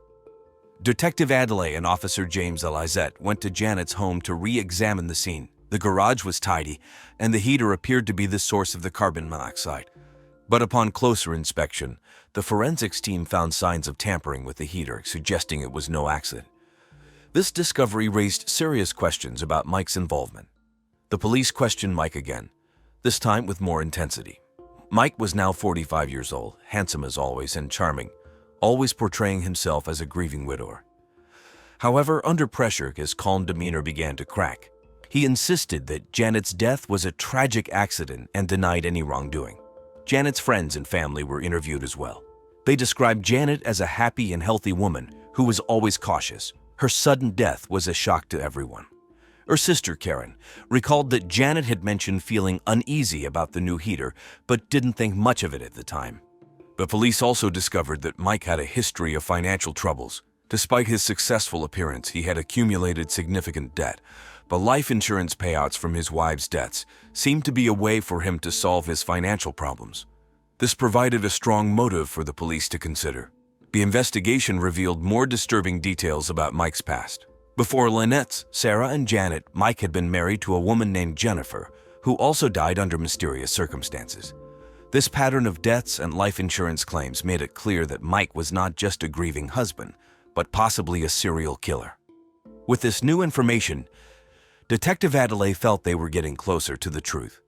The evidence against Mike was mounting, and it was only a matter of time before they could prove his involvement in the deaths of his wives. The investigation was now focused on uncovering every detail to bring justice for Lynette's, Sarah, Janet, and Jennifer. Janet's tragic death, once thought to be an accident, was now seen as part of a sinister pattern. The police were determined to uncover the full extent of Mike Werner's actions and hold him accountable. On June 20, 2013, the sunny weather in Salt Lake City set the stage for a major breakthrough in the case. Detective Sarah Adelaide and her team had gathered enough evidence to arrest Mike Werner for the murders of his wives. Mike, 45, was a charming and successful insurance agent. He seemed like the perfect husband, but his calm exterior hid a dark history of manipulation and greed. The investigation revealed that Mike had married and killed 4 women: Jennifer, Lynette, Sarah, and Janet.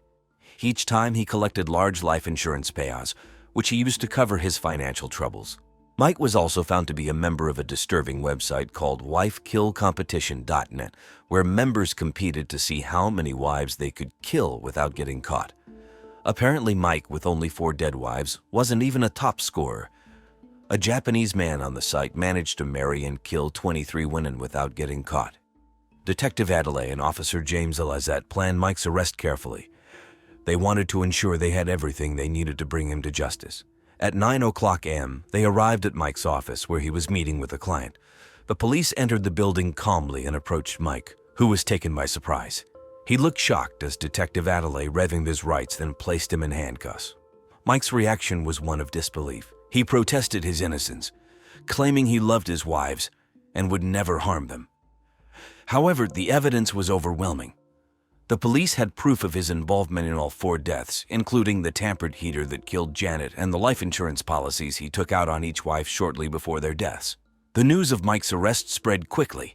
Local news stations, including KUTV and Fox 13, covered the story extensively. Reporters gathered outside the police station, and neighbors expressed their shock and relief that Mike had been arrested. The families of Lynette, Sarah, Janet, and Jennifer were notified. Lynette's sister, Julie, was relieved but also devastated by the confirmation of Mike's guilt. Sarah's best friend, Emily, expressed similar feelings, saying justice is finally being served, but it doesn't bring Sarah back. Detective Adelaide felt a sense of accomplishment. She had worked tirelessly on the case, and now the man responsible for these tragic deaths was behind bars. The community, still reeling from the revelations, began to feel a sense of closure. Mike Werner's arrest marked the end of a long and complex investigation. The police had uncovered the truth, and justice was finally being served. The families of the victims could now begin to heal, knowing that the man who caused so much pain would face the consequences of his actions. In early 2014, Mike Werner's trial began.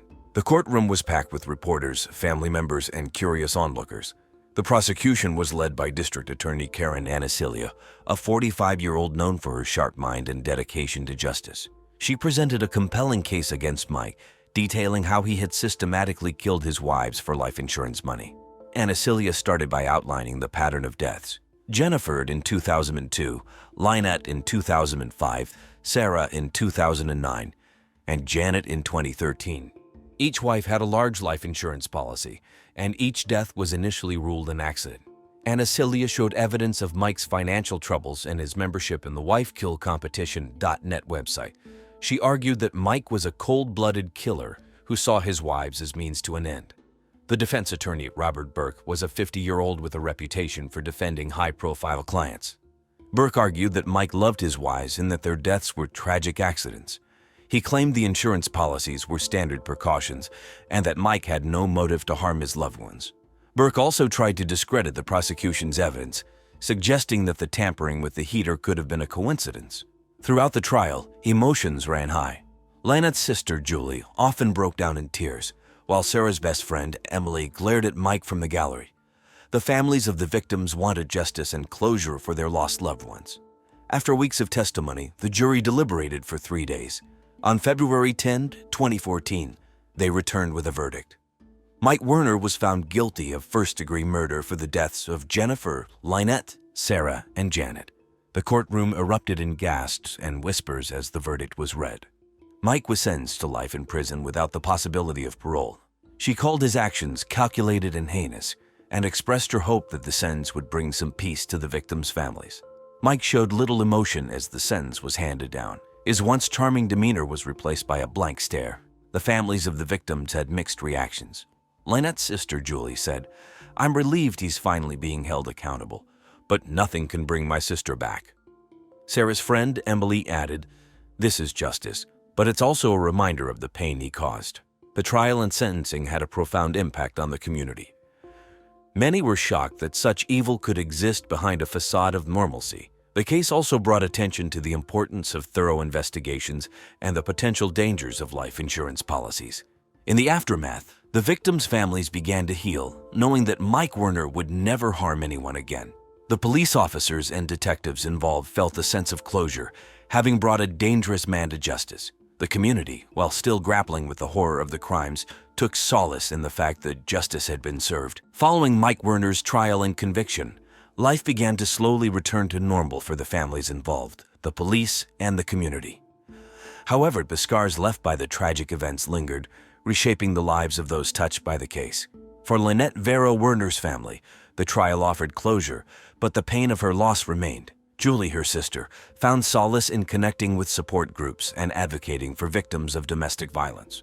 She also spearheaded a campaign to raise awareness about the dangers of online forums like wifekillcompetition.net. Sarah Zadie's friends and colleagues at the University of Utah Hospital honored her memory by establishing a scholarship fund in her name.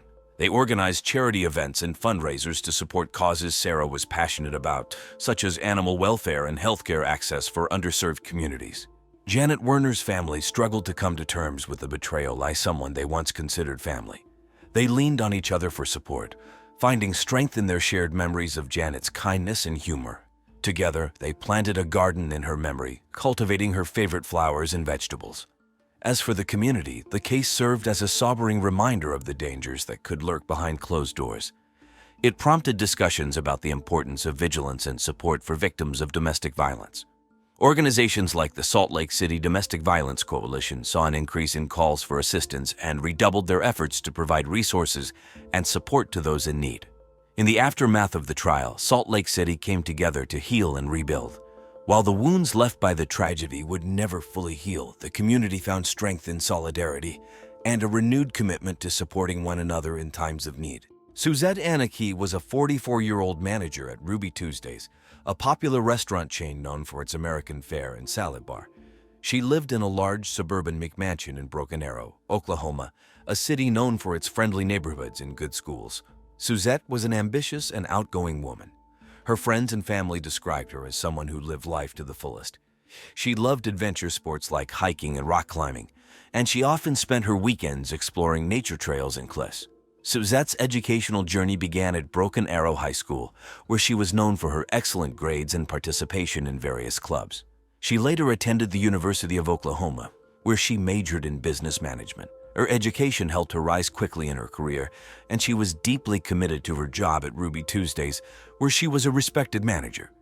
Suzette had a close-knit family. She was married to Danny Anna Key, and she had a teenage daughter named Luna Anna Key from her ex-husband Ross.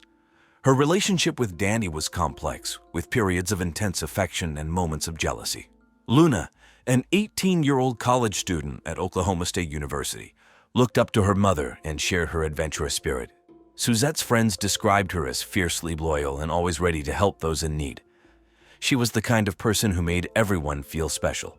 She had a magnetic personality that drew people to her. Her colleagues admired her work ethic and her ability to manage the restaurant efficiently while maintaining a friendly atmosphere.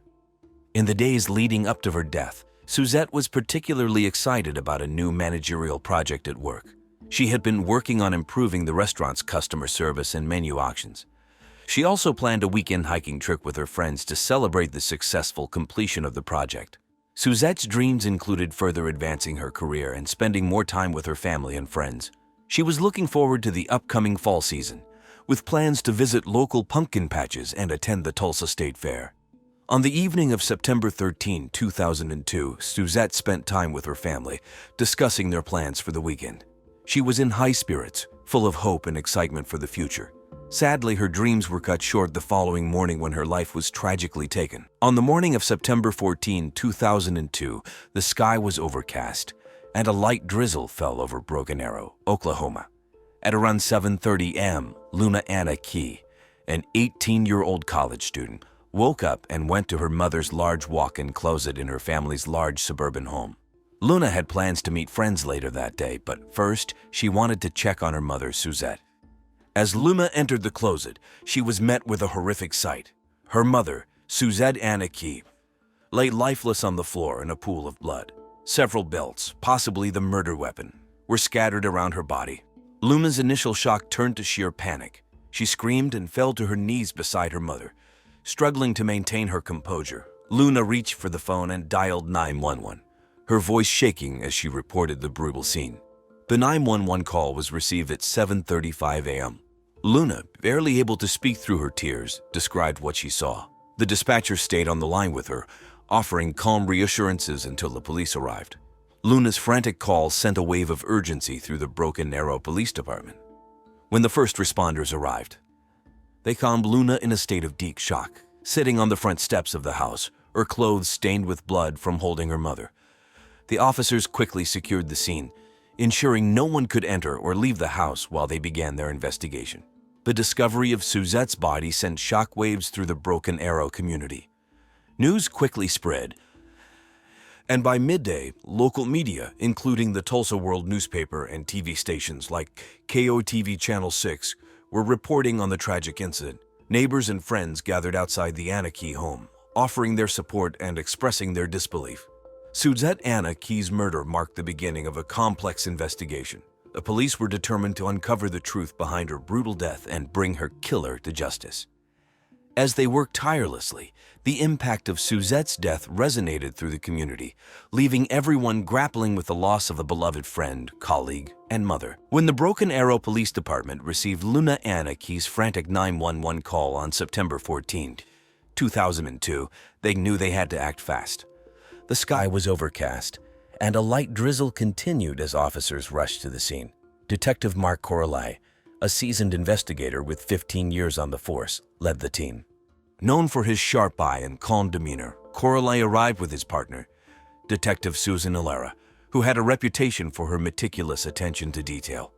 When Corley and Alera entered the Anna Key home, they were met with a gruesome scene. Suzette Anna Key's body lay in the middle of her large walk-in closet, surrounded by belts stained with blood. The room showed clear signs of a struggle. Blood splatters covered the walls and furniture, indicating the violent nature of the attack. The detectives noted the presence of nunchucks, hinting at a possible history of abuse. The police quickly secured the crime scene, ensuring that no evidence would be disturbed. Horalai began by documenting everything meticulously. He photographed the body, the belts, and the nunchucks, making sure to capture every detail.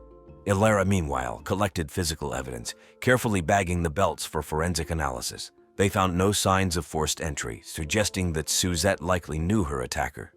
The medical examiner arrived shortly after to examine Suzette's body.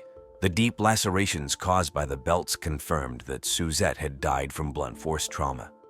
The brutal nature of the attack indicated intense rage, pointing to a personal motive. While Coralie and Ilera worked inside, uniformed officers canvassed the neighborhood. They interviewed neighbors and potential witnesses, hoping to gather information that could lead to a suspect. One neighbor mentioned hearing loud arguments from the Anarchy home the night before, adding a crucial detail to the timeline. Detective Coralie and his team continued their investigation late into the evening. They used luminol to detect any hidden bloodstains and dusted for fingerprints. The evidence pointed to a personal and deeply emotional motive behind Suzette's murder. As they processed the crime scene, the detectives were determined to uncover the truth and bring justice to Suzette and her grieving family. The thorough work of the Broken Arrow Police Department laid the foundation for solving this tragic case. Every piece of evidence, every witness statement, brought them one step closer to identifying Suzette's killer. The first suspect in Suzette Anna Key's murder was her husband, Danny Anna Key. At 48 years old, Danny was known for his intelligence and meticulous nature. He worked as an accountant, a job that suited his detail-oriented personality. However, those who knew Danny also described him as emotionally distant and sometimes jealous, especially regarding his relationship with Suzette. Detective Mark Coralie and Detective Susan Ilera brought Danny in for questioning on the afternoon of September 14, 2002. The police station was abuzz with activity as the news of Suzette's murder spread. Danny appeared calm but nervous, a stark contrast to the horror that had unfolded in his home. Coralie started the interrogation by asking Danny to recount his activities the night before. Danny claimed he had been working late on a project for a client and then went to bed early. However, his alibi quickly began to fall apart. When detectives checked with his workplace, they found no record of him being there late. Moreover, Danny's colleagues mentioned that he had left the office at his usual time. During the questioning, Danny remained mostly composed but showed signs of discomfort when asked about his relationship with Suzette. He admitted that they had arguments, mainly about his jealousy and her long hours at work. Danny also acknowledged that he was aware of Suzette's close friendship with Ross Cambray, her ex-husband who often helped around the house. However, he denied any involvement in her murder. The detectives pressed further, asking about the belts and nunchucks found at the crime scene. Danny hesitated but eventually admitted that the belts were his. He said he used them for his martial arts hobby, but insisted he had never used them to hurt Suzette. His answers were evasive, and his calm demeanor began to crack, revealing glimpses of anger and frustration. Detectives Coralie and Ilera noticed these changes in his behavior. They believed that Danny's meticulous and controlling nature could have driven him to commit the crime, especially if he felt threatened by Suzette's independence or her relationship with Ross. As the interrogation continued, Danny's responses grew more erratic. He alternated between calm denials and angry outbursts, raising the detectives' suspicions further. The interview ended with Danny still professing his innocence, but the inconsistencies in his story and his emotional volatility painted a different picture. The investigation into Danny Anna Key was just beginning. Detectives Coralie and Ilera knew they needed more evidence to connect him to Suzette's murder. But with each question, Danny became a more likely suspect in the eyes of the police. The next suspect in Suzette Anna Key's murder was Ross Cambray, her 37-year-old ex-husband. Ross was disciplined, energetic, and known for his supportive nature. He worked as a fitness trainer at a local gym, a job that suited his active lifestyle. He had known Suzette since college, and their friendship remained strong over the years despite their divorce 8 years before. Ross was frequently seen at the Anna Key home, helping with the garden and house repairs. On the morning of September 15, 2002, detectives Mark Coralie and Susan Ilera brought Ross in for questioning. The police station was filled with reporters, all eager for updates on the case. Ross appeared cooperative but visibly nervous as he sat down with the detectives. Detective Coralie began the interrogation by asking Ross about his relationship with Suzette and Danny. Ross admitted that he was still very close to Suzette and considered her one of his best friends.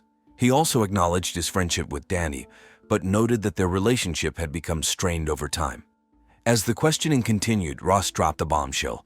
He revealed that he had been secretly having sex with both Danny and Suzette, unbeknownst to each other.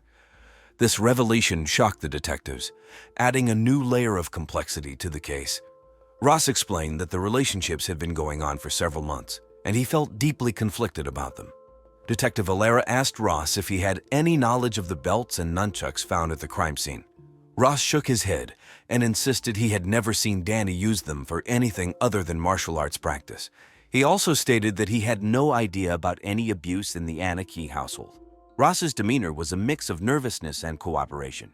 He answered the detective's questions honestly but seemed deeply troubled by the situation. He explained that on the night of Suzette's murder, he had been at home, alone, watching Jimmy Neutron and Rugrats. Unfortunately, he had no one to corroborate his alibi. The detectives found Ross's confession about the secret relationships to be both surprising and suspicious. It gave Ross a potential motive. If Suzette or Danny had discovered the affairs, it could have led to a violent confrontation. However, Ross's genuine sadness and shock over Suzette's death made it hard to believe he could commit such a brutal crime. As the interrogation ended, Ross was released but remained a person of interest. Detectives Coralie and Alara knew they needed to dig deeper into Ross's background and alibi to determine if he had any involvement in Suzette's murder. The investigation was becoming more complex, with each suspect revealing new and startling information. On September 17, 2002, 3 days after Suzette Anarchy's murder, the investigation took a crucial turn. The day was clear and sunny, providing a stark contrast to the grim task at hand. Detective Mark Coralie received a call from a neighbor who had found something unusual in her backyard while gardening. She had unearthed a blood-stained shirt buried in the dirt. Detectives Coralie and Susan Alara rushed to the scene to collect the evidence. The neighbor handed over the shirt, immense size, and it appeared to have been hastily buried. They carefully placed it in an evidence bag, knowing it could be a key piece in solving the case. Back at the police station, the shirt was sent to the forensic lab for analysis. Meanwhile, Coralie and Alara reviewed the case files and the alibis of their suspects. The new evidence could potentially break the case wide open. The forensic team worked quickly to analyze the shirt. By late afternoon, they had found DNA that matched Danny Anarchy. This finding was significant and placed Danny at the crime scene, providing physical evidence linking him to the murder. With this new evidence in hand, the detectives dug deeper into Danny's background. They discovered a disturbing pattern of abuse. Suzette had been brutally abused by Danny. He frequently beat her with belts, one in each hand, in what he called cowboy style. He also used a pair of nunchucks for what he referred to as a ninja beating. These findings painted a horrifying picture of Suzette's life and suggested a motive driven by Danny's violent tendencies and control issues. The third suspect in the investigation was Luna Anarchy, Suzette's 18-year-old daughter. Luna was a charismatic and ambitious college student at Oklahoma State University, known for her social skills and persuasive nature. She had a magnetic personality and was popular among her peers. However, Luna had been hiding a significant secret. She was pregnant with her stepfather Danny's child. On September 18, 2002, detectives Mark Coralie and Susan Alara brought Luna in for questioning at the Broken Arrow Police Department. Luna appeared calm but apprehensive as she sat down with the detectives. Detective Coralie began by asking Luna about her relationship with her mother and stepfather. Luna spoke fondly of her mother, describing her as a loving and adventurous person. When asked about Danny, Luna hesitated before revealing the shocking details of their affair. She admitted that the relationship had been ongoing for several years and that she was pregnant with this child. The detectives were stunned by Luna's confession. They questioned her about her whereabouts on the night of the murder. Luna claimed she had been out with friends, celebrating a successful exam. However, her friends' statements were inconsistent, and some couldn't confirm seeing her that night. Detective Alara asked Luna if she had any knowledge of the belts and nunchucks found at the crime scene. Luna's eyes widened, and she appeared genuinely shocked. She denied any involvement in her mother's murder and insisted that she loved Suzette deeply. Despite her calm demeanor, the detectives noticed signs of stress and fear. Luna's potential motive was complex. If Suzette had discovered the affair and the pregnancy, it could have led to a confrontation. However, Luna's genuine grief over her mother's death made it difficult to believe she was involved. The detectives decided to dig deeper into Luna's background and relationships. As the interrogation continued, Luna maintained her innocence but admitted that her relationship with Danny was a mistake. She expressed remorse for the pain it had caused and seemed genuinely devastated by her mother's death. Despite Luna's emotional responses, the detectives knew they had to consider all possibilities. They reviewed her alibi and questioned her friends again, looking for any inconsistencies. Luna's complex relationship with Danny and her secret pregnancy added layers to the investigation, making it one of the most challenging aspects of the case. Luna's interview ended with more questions than answers. The detectives knew they needed concrete evidence to determine her involvement, if any, in Suzette's murder. The investigation was far from over, and every new piece of information brought them closer to the truth. With the discovery of the blood-stained shirt and the pattern of abuse, the Broken Arrow Police Department felt confident they had identified Suzette Anna Key's murderer. On September 18, 2002, detectives Mark Coralai and Susan Alera pieced together the evidence pointing to Danny Anna Key as the killer. The weather was clear, mirroring the clarity with which the case had come into focus. Danny Anna Key, a 48-year-old accountant, had shown signs of jealousy and violent tendencies. Investigators learned that Danny had been abusing Suzette for years. He would beat her with belts, one in each hand, a method he called cowboy style. He also used nunchucks, referring to this brutal practice as ninja beating. This abuse, combined with his desire to be with his stepdaughter Luna, who was also pregnant with his child, motivated him to commit the murder. Danny believed that killing Suzette would allow him to start a new life with Luna without the complications of a divorce. Additionally, he stood to gain financially from Suzette's life insurance policy. On the night of September 14, 2002, under the guise of another abusive episode, Danny whipped Suzette to death cowboy style with his belts in their large suburban home. Detectives Coralai and Alera gathered all the evidence, including witness testimonies and forensic analysis, and presented their case to the district attorney. The decision was made to arrest Danny for Suzette's murder. On the morning of September 18, the police planned the arrest. Under a clear sky, they approached Danny's office, knowing that apprehending him in public would prevent any potential escape or harm to others. Danny was taken into custody without incident. He appeared shocked and tried to maintain his innocence, but the overwhelming evidence against him made his guilt apparent. Suzette's family, particularly her daughter Luna, had mixed reactions. Luna was torn between the loss of her mother and the arrest of her stepfather and secret lover. Friends and neighbors expressed relief that the alleged perpetrator was in custody, hoping for justice for Suzette. The arrest marked a significant step towards closure for Suzette's family and friends. Detective Coralai and Detective Alera, who had worked tirelessly on the case, felt a sense of accomplishment but knew the journey was far from over. The trial would be the next hurdle in bringing full justice to Suzette Anna Key's tragic end. The trial of Danny Anna Key began in late September 2002, capturing the attention of the Broken Arrow community and the media. The prosecution was led by District Attorney James D. Capria, a 45-year-old known for his sharp mind and dedication to justice. He presented the case with determination, focusing on the evidence that painted Danny as a violent and controlling husband who murdered his wife, Suzette, to be with his stepdaughter Luna and benefit from a life insurance policy. Capria outlined the abuse Suzette had endured, including the horrific cowboy style and ninja beating methods Danny used. He detailed the events of the night of September 14, emphasizing the bloodstained shirt and the DNA evidence linking Danny to the crime scene. Capria called witnesses, including neighbors and forensic experts, who testified about the abuse and the evidence.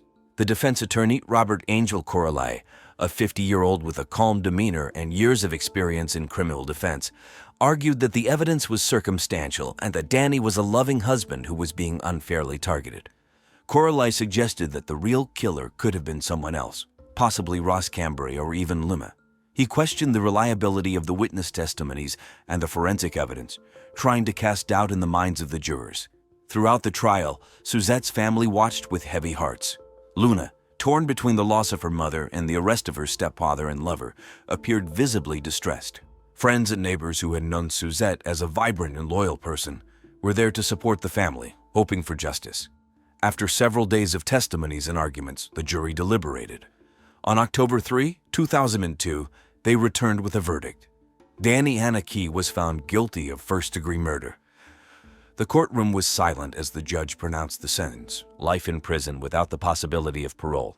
The severity of the punishment reflected the brutality of the crime and the betrayal of trust. Danny showed little emotion as the sentence was read, maintaining his innocence. Suzette's family, while relieved that justice had been served, was also grappling with the emotional toll of the trial and the loss of Suzette. Luna was particularly affected, struggling with her complicated feelings about Danny and the devastating impact on her life. The trial's conclusion brought a sense of closure to the community, but the scars of Suzette's tragic death would remain. Friends and family members tried to move forward, remembering Suzette for the loving and adventurous person she was. After the trial of Danny Anakey, the residents of Broken Arrow tried to return to their normal lives, but the memory of Suzette Anakey's tragic death lingered. The verdict had brought a sense of justice, but the community was still healing from the shock. Danny was sent to a maximum security prison to serve his life sentence without the possibility of parole. He continued to claim his innocence, but his appeals were repeatedly denied. In prison, Danny was a model inmate, but he remained isolated and alone, reflecting on the choices that led him to this point. Luna Anakey faced a difficult path ahead. She decided to leave Oklahoma State University for a semester to take care of her mental health. The revelation of her affair with Danny and her pregnancy had left her feeling lost and overwhelmed. Luna sought therapy to help her process the trauma and rebuild her life. She moved in with her maternal grandparents, who offered her support and a safe place to grieve and heal as she raised her daughter, Yacht, as a single mother. Ross Cambry, who had been caught in the web of the investigation due to his secret relationships with both Suzette and Danny, returned to his job as a fitness trainer. The experience had changed him profoundly, and he became more private and introspective. Ross focused on his work and avoided the spotlight, hoping to leave the past behind. Suzette's parents, devastated by the loss of their daughter, focused on supporting Luna and preserving Suzette's legacy. They created a scholarship fund in Suzette's name at the local high school, aiming to help young women pursue their dreams. The town of Broken Arrow, though scared by the tragic events, found ways to heal and remember. Suzette Anakey's story was a reminder of the complexities of human relationships and the need for kindness and understanding. Life slowly moved forward, but Suzette's vibrant spirit continued to inspire those who knew her. Charlie Mabry was 42 years old. He lived in Charlotte, North Carolina, with his wife, Lisa Ann. Charlie worked as a bank manager at First Union National Bank. He was known for being very organized and responsible. Charlie grew up in Charlotte, where he attended East Mecklenburg High School. Later, he went to the University of North Carolina at Charlotte and got a degree in finance. Charlie was a quiet and thoughtful person. He loved to read books, especially mysteries, and enjoyed watching movies. Some of his favorites were old detective films. He also liked to play chess and often spent his weekends at the local chess club. His friends described him as kind and dependable. He was always there when someone needed help. Charlie was deeply in love with his wife, Lisa Ann. They had been married for 10 years. Lisa Ann was a real estate agent. She was very outgoing and loved to throw big parties. They were childless, but very close to their families. Charlie's younger brother, Jock, was important to him. Jock worked as Charlie's assistant and helped to manage his busy schedule. In the days before his death, Charlie was very stressed. He had found out that Lisa Ann was having sex with several other men. This news broke his heart. He was so upset that he started eating a lot and drinking too much alcohol. He gained a lot of weight and became an alcoholic. His friends noticed that he was not himself anymore. They worried about him, but he didn't talk much about his problems. Charlie had been thinking about divorcing Lisa Ann. He knew it would be difficult, but he didn't see any other way to find peace. Despite everything, he still went to work every day and did his job well. He hoped that things would get better, but he was very sad and felt trapped in his situation. A few days before his death, Charlie spent a lot of time in his home office. He was looking through old photo albums and thinking about happier times. He also watched the news about the upcoming NCAA basketball tournament, which he always enjoyed. His friends and family didn't know how bad things had gotten for him. They were shocked when they heard the news of his death. On the morning of March 15, 2001, it was a cloudy day in Charlotte, North Carolina. At 8:30 a.m., Jock Mabry arrived at his brother Charlie's house. Jock was there to help Charlie with some work, as he often did. As he walked up to the front door, he felt a strange sense of unease. Jock knocked, but there was no answer. He used his key to open the door and called out for Charlie, but the house was silent. Jock walked through the quiet house, heading toward Charlie's home office. When he reached the door, he saw something that made his heart stop. Charlie was slumped over in his chair, a gun in his right hand, and there was a gunshot wound to his head. The sight was shocking and horrifying. Jock's hands trembled as he stood there, trying to process what he was seeing. Immediately, Jock ran to the phone and dialed 911. His voice shook as he told the operator that he had found his brother, and it looked like Charlie had taken his own life. The operator stayed on the line with Jock, trying to keep him calm while they waited for the police to arrive. Jock paced the room, looking around and trying to understand how this had happened. As he waited, Jock noticed something strange. Charlie was left-handed, but the gun was in his right hand. This detail stood out to him, making him question if this was really a suicide. He told the 911 operator about it, and she assured him that the police would investigate everything thoroughly. Within 15 minutes, the police arrived. They quickly secured the area and began their investigation, taking pictures, collecting evidence, and talking to Jock about what he had found. The police arrived at Charlie Mabry's house at 8:50 a.m. on March 15, 2001. The weather was cloudy and chilly, matching the somber mood of the situation. Detective Sarah Marlett and Detective Joe Jack Solaire led the investigation. They were known for their thorough and careful work. When the detectives entered the home office, they saw Charlie's body slumped over in his chair. The scene was disturbing. Charlie had a gunshot wound to his head, and the gun was in his right hand. This immediately caught the detectives' attention because Charlie was left-handed. There was no suicide note, which was also unusual. The detectives began their investigation by carefully examining the office. The room was mostly tidy, with just a few papers scattered on the desk. There were photos of Charlie and his wife, Lisa Ann, on the shelves. The detectives took pictures of everything and collected evidence, including the gun and any fingerprints they could find. Detective Marlett noticed the position of the gun and the angle of the wound. It didn't look right for a suicide. She and Detective Solaire discussed their observations and agreed that they needed to consider other possibilities. They talked to Jock Mabry, who had found his brother's body. Jock was visibly shaken but tried to provide as much information as he could. The detectives asked Jock about Charlie's recent behavior and any problems he might have been facing. Jock mentioned Charlie's struggles with alcohol and his distress over Lisa Ann's infidelity. He also told them about Charlie's plans to divorce Lisa Ann, which might have been a motive for someone to harm him. The detectives then used various tools to investigate the scene further. They used a special powder to find fingerprints and collected samples of anything that might provide clues, like hairs or fibers. They also checked Charlie's phone and computer for any messages or emails that could explain what happened. As they worked, Detective Solaire found a set of bank statements hidden in a drawer. These statements showed large sums of money being transferred to an offshore account in Lisa Ann's name. This discovery was significant and raised more questions about Lisa Ann's involvement. The police also talked to neighbors and friends to see if anyone had noticed anything unusual. Some neighbors mentioned hearing arguments between Charlie and Lisa Ann, which added to the suspicion. By the end of the day, the detectives had gathered a lot of evidence but still had many questions. The crime scene suggested that Charlie's death was not a simple suicide but a potential murder. The unusual details in the hidden bank statements pointed to a deeper, more complex story. The investigation was just beginning, and the detectives knew they had a challenging case ahead of them. Lisa Ann Mabry, 35, was the first suspect the police investigated. She was Charlie's wife and worked as a successful real estate agent in Charlotte, known for her charm and persuasive skills. She often hosted elaborate parties, including her infamous nude masquerade, making her a well-known figure in their community. On the afternoon of March 15, 2001, Detectives Sarah Marlett and Joe Jack Solaire visited Lisa Ann at her office. She greeted them with a calm demeanor, but the detectives could see the worry in her eyes. They began by asking her about the events leading up to Charlie's death. Lisa Ann explained that she and Charlie had been having marital problems. She admitted that they argued frequently and that Charlie was upset about what she said were her innocent and platonic friendships with other men. Lisa Ann's calmness was unsettling to the detectives. She spoke clearly and confidently. But there were inconsistencies in her statements. For example, she claimed to have been at home the previous night, but neighbors reported seeing her car leave late in the evening. The detectives then asked Lisa Ann about the hidden bank statements they found in Charlie's office. These statements showed large sums of money being transferred to an offshore account in her name.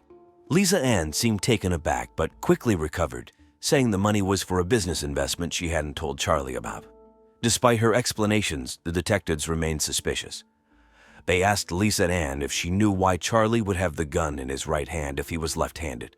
She hesitated and then suggested that he might have been secretly ambidextrous or in a state of distress. Throughout the interrogation, Lisa Ann maintained her composure. However, her calm and collected manner, combined with the hidden bank statements and the inconsistencies in her story, made her a prime suspect. The detectives noted that her possible motive could be the impending divorce, which would leave her without the financial support and lifestyle she was accustomed to. As the interview ended, Lisa Ann asked if she could go home. The detectives allowed her to leave, but made it clear that she was still under investigation. They watched as she walked out of the office, her face betraying a mix of fear and defiance. The detectives knew they needed more evidence to connect Lisa Ann directly to Charlie's death. They planned to look deeper into her financial transactions and personal relationships. Lisa Ann's hidden life and potential motives made her a key figure in unraveling the truth behind Charlie's mysterious death. Jock Mabry, 29, was the next person the police investigated. He was Charlie's younger brother and worked as Charlie's assistant. Jock was known for being loyal, efficient, and discreet. He handled Charlie's busy schedule and knew a lot about his personal life. On March 16, 2001, detectives Sarah Marlett and Joe Jack Soler brought Jock in for questioning. They wanted to understand more about his relationship with Charlie and Lisa Ann. Jock was visibly upset but cooperative. He admitted that he had been very close to Charlie and was deeply affected by his death. The detectives asked Jock about his relationship with Lisa Ann. After a moment of hesitation, Jock confessed that he had been one of Lisa Ann's lovers. He explained that he admired her and got caught up in her charm. However, he insisted that he had no reason to harm his brother. Jock seemed genuinely remorseful and ashamed of his actions. Detective Marlett then asked Jock about the night before Charlie's death. Jock explained that he had been at home and had spoken to Charlie on the phone. Charlie seemed stressed but didn't mention anything about harming himself. Jock's alibi was solid, but the detectives still had doubts because of his close relationship with both Charlie and Lisa Ann. The detectives also questioned Jock about the hidden bank statements found in Charlie's office. Jock seemed surprised and said he had no knowledge of the offshore account. He explained that he managed Charlie's schedule and some finances but wasn't involved in all aspects of Charlie's financial life. Jock's demeanor during the interrogation was a mix of sadness and guilt. He was devastated by his brother's death and upset about his sexual involvement with Lisa Ann. The detectives noted that while Jock had a potential motive due to his affair with Lisa Ann, he also seemed genuinely distraught and cooperative. Despite his cooperation, the detectives couldn't ignore the possibility that Jock might have had a role in Charlie's death. They decided to investigate further, looking into Jock's phone records, emails, and financial transactions to see if there was any connection to the offshore account or other suspicious activities. On March 18, 2001, a few days after Charlie's death, the weather was sunny but cool in Charlotte. Detective Sarah Marlett received a call that new evidence had been found. A junior police cadet was running evidence found at the Mabry house when she noticed something shiny. Upon closer inspection, she saw it was a CD. Detective Marlett and her partner, Detective Joe Jack Soler, quickly examined the CD at the police station. They found several documents and emails on it. The emails were between Lisa Ann and an unknown person discussing plans to transfer large sums of money to an offshore account. There were also detailed plans about a new life in the Philippines. This new evidence was crucial. The detectives immediately linked the CD to the hidden bank statements they had found earlier. They also discovered emails that showed Lisa Ann was planning to leave both Charlie and David Palmer, Charlie's best friend, and one of her other lovers. The documents revealed Lisa Ann's true intentions and painted a clearer picture of her motives. Detectives Marlett and Soler realized that Lisa Ann had been planning her escape for a long time. She had been funneling money into an offshore account, preparing to start a new life far away. The fact that Charlie had discovered this deception might have pushed him to finally decide on a divorce, which in turn could have led Lisa Ann to take drastic measures. With this new evidence, the detectives decided to bring Lisa Ann in for another round of questioning. This time, they confronted her with the emails and plans they have found. Lisa Ann's calm demeanor began to crack. She tried to explain the emails away, saying they were part of a business deal gone wrong with a wealthy Filipino family. However, the detectives were not convinced.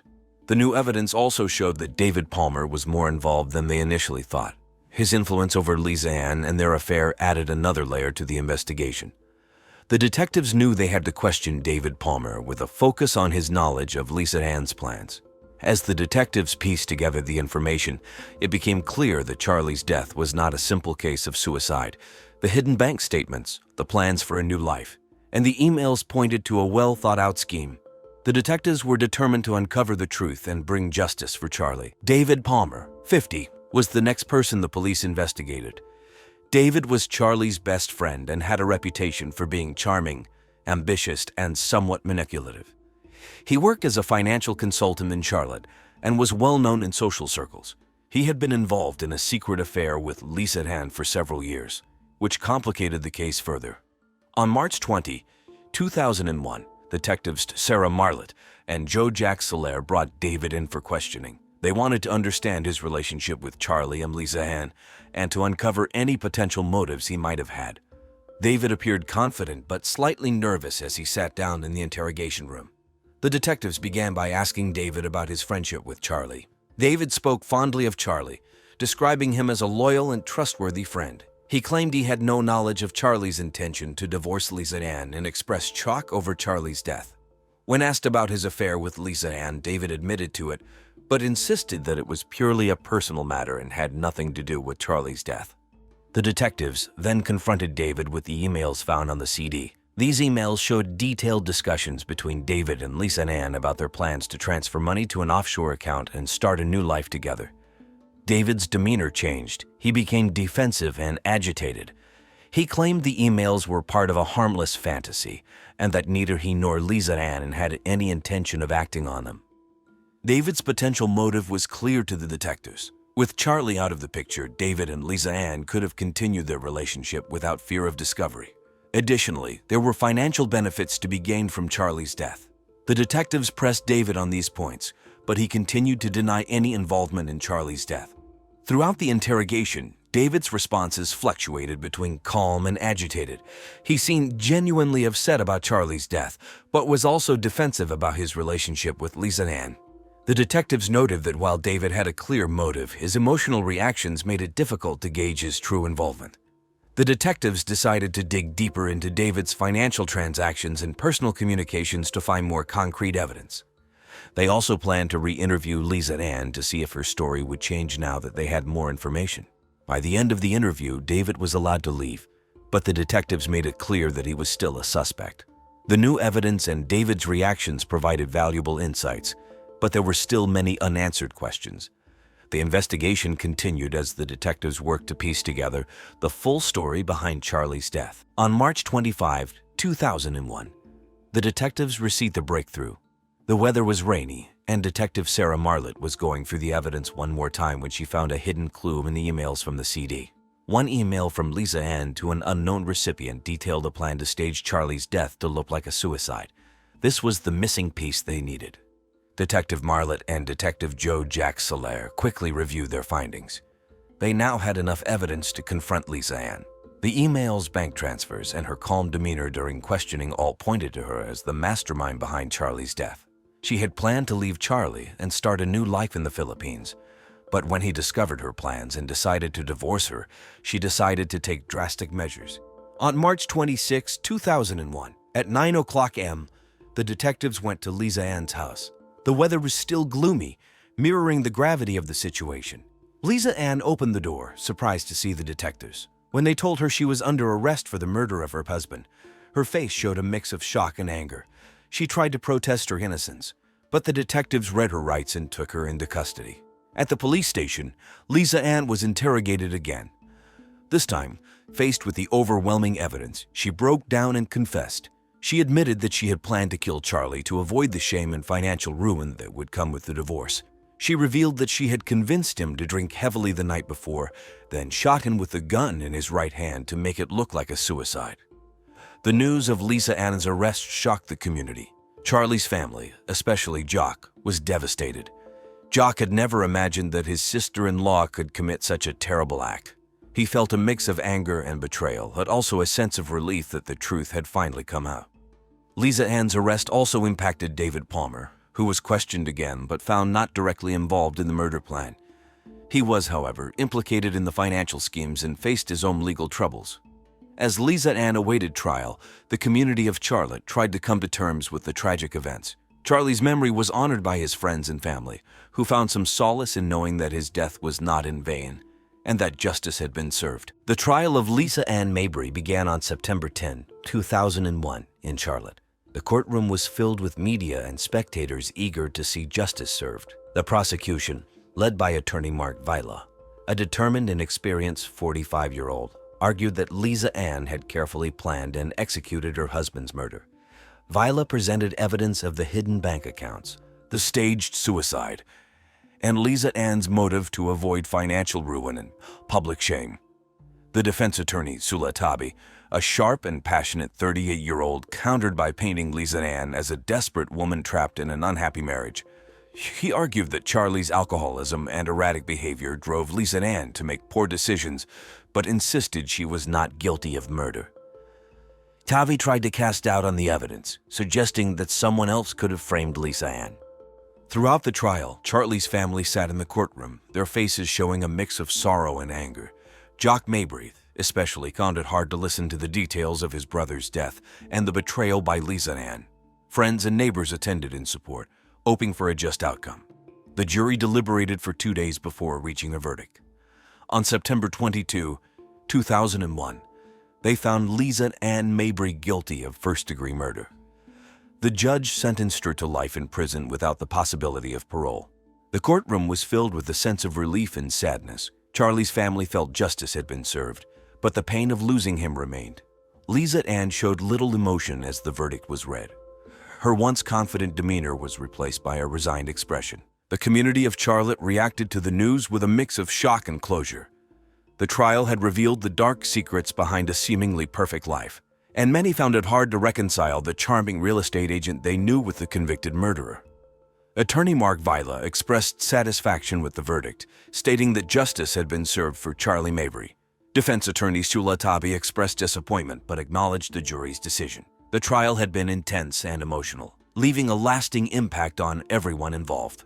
In the aftermath of the trial, Charlie's family and friends continued to mourn his loss but found some comfort in the verdict. They hoped to rebuild their lives and remember Charlie for the loving husband, brother, and friend he was. The case also left a mark on the community, reminding everyone of the importance of looking beyond appearances and the consequences of deceit and betrayal. After the trial, life slowly began to move forward for everyone involved in the case. The community of Charlotte was still in shock, but they tried to return to their daily routines. Charlie's family struggled to cope with the loss and the betrayal they had faced. Jock Mabry, Charlie's younger brother, was deeply affected by the events. He had to come to terms with his own involvement with Lisa Ann and the impact it had on his brother's life. Jock decided to leave his job as Charlie's assistant and move to a different city to start fresh. He sought therapy to deal with his guilt and grief, determined to rebuild his life. Charlie's parents, who had been heartbroken by the murder, found solace in their remaining family and friends. They set up a scholarship fund in Charlie's name at the University of North Carolina at Charlotte, where he had studied. This helped them feel like they were honoring his memory in a positive way. Lisa Ann Mabry was sent to the North Carolina Correctional Institution for Women. Life in prison was a stark contrast to her previous life of social gatherings and real estate success. She had a lot of time to reflect on her actions and the choices that led her to this point. Despite her efforts to appeal the conviction, her attempts were unsuccessful, and she remained in prison. David Palmer, Charlie's best friend, faced his own consequences. Although he was not charged with murder, his involvement in the financial schemes and the affair with Lisa Ann tarnished his reputation. He lost many clients and friends, and his business suffered. David decided to leave Charlotte and try to rebuild his career elsewhere, away from the shadow of the scandal. Detectives Sarah Marlett and Joe Jack Soler continued their work in the Charlotte Police Department. The case had been one of the most challenging of their careers, but it also brought them closer as partners. They were commended for their thorough investigation and dedication to solving the case. The experience made them more determined to seek justice in their future cases. The community, though scared by the tragedy, slowly began to heal. Neighbors and friends supported Charlie's family and each other, knowing that such a devastating event could happen to anyone. The case of Charlie Mabry remained a reminder of the dangers of deceit and the importance of staying vigilant. As the months passed, life in Charlotte returned to a new normal. The memory of Charlie Mabry lived on through the scholarship fund and the stories shared by those who knew him. His family and friends found ways to honor his legacy and move forward, even as they continued to grieve his loss. Paula Kimley Ross was a 38-year-old nurse living in Toronto, Ontario. She worked at Toronto General Hospital, one of the largest and most well-known hospitals in the city. Paula was known for her compassion and dedication to her job. Her co-workers and patients appreciated her caring nature and exceptional skills. She was the kind of nurse who always went the extra mile to help others. Outside of work, Paula was outgoing and loved spending time with her friends and family. She had a passion for fishing and often went to Lake Ontario on weekends to relax and enjoy nature. Paula grew up in the nearby city of Waterloo and attended the University of Toronto, where she earned her nursing degree. She had a close relationship with her parents, Margaret and John Kimley, who still lived in the house where she grew up. Paula also had a younger brother, Michael, who worked as a teacher in a nearby school. They often had family dinners and spent holidays together. Her friends described her as bubbly and full of life, always ready to lend a helping hand or share a laugh. She was known for her love of coffee from Tim Hortons, often seen with a cup in hand during her shifts. Paula's personal life was complicated. Paula had a boyfriend named James Deacon. James was married, and their affair was filled with trust issues and frequent arguments. Paula confided in her best friend and ex-lover, Emma Kwong, about her troubles and dreams of finding happiness and peace. She hoped to sort out her relationships and move forward with a fresh start. In the days before her death, Paula was busy with her work at the hospital. She was involved in a new project aimed at improving patient care and was excited about the positive changes it would bring. She spent her evenings chatting with Emma, planning a weekend fishing trip to clear her mind and find some peace. On the last day of her life, Paula had a long shift at the hospital, but still found time to call her mother and make plans for a family dinner the following week. On October 12, 2012, a chilly Friday morning, Toronto was waking up to a crisp autumn day. The leaves were turning shades of orange and red, and the air was cool. Paula's neighbor, Robert Chu, noticed that her apartment seemed unusually quiet. Robert, a retired postman, often saw Paula in the mornings, either heading to work or out for a jog. But for the past few days, he hadn't seen her at all. This worried him. Robert decided to check on Paula. He walked over to her apartment and knocked on the door. But there was no answer. He called out her name, but the apartment remained silent. Feeling uneasy, Robert tried the door and found it unlocked. He stepped inside and immediately sensed something was wrong. The apartment was eerily quiet, and a strange smell lingered in the air.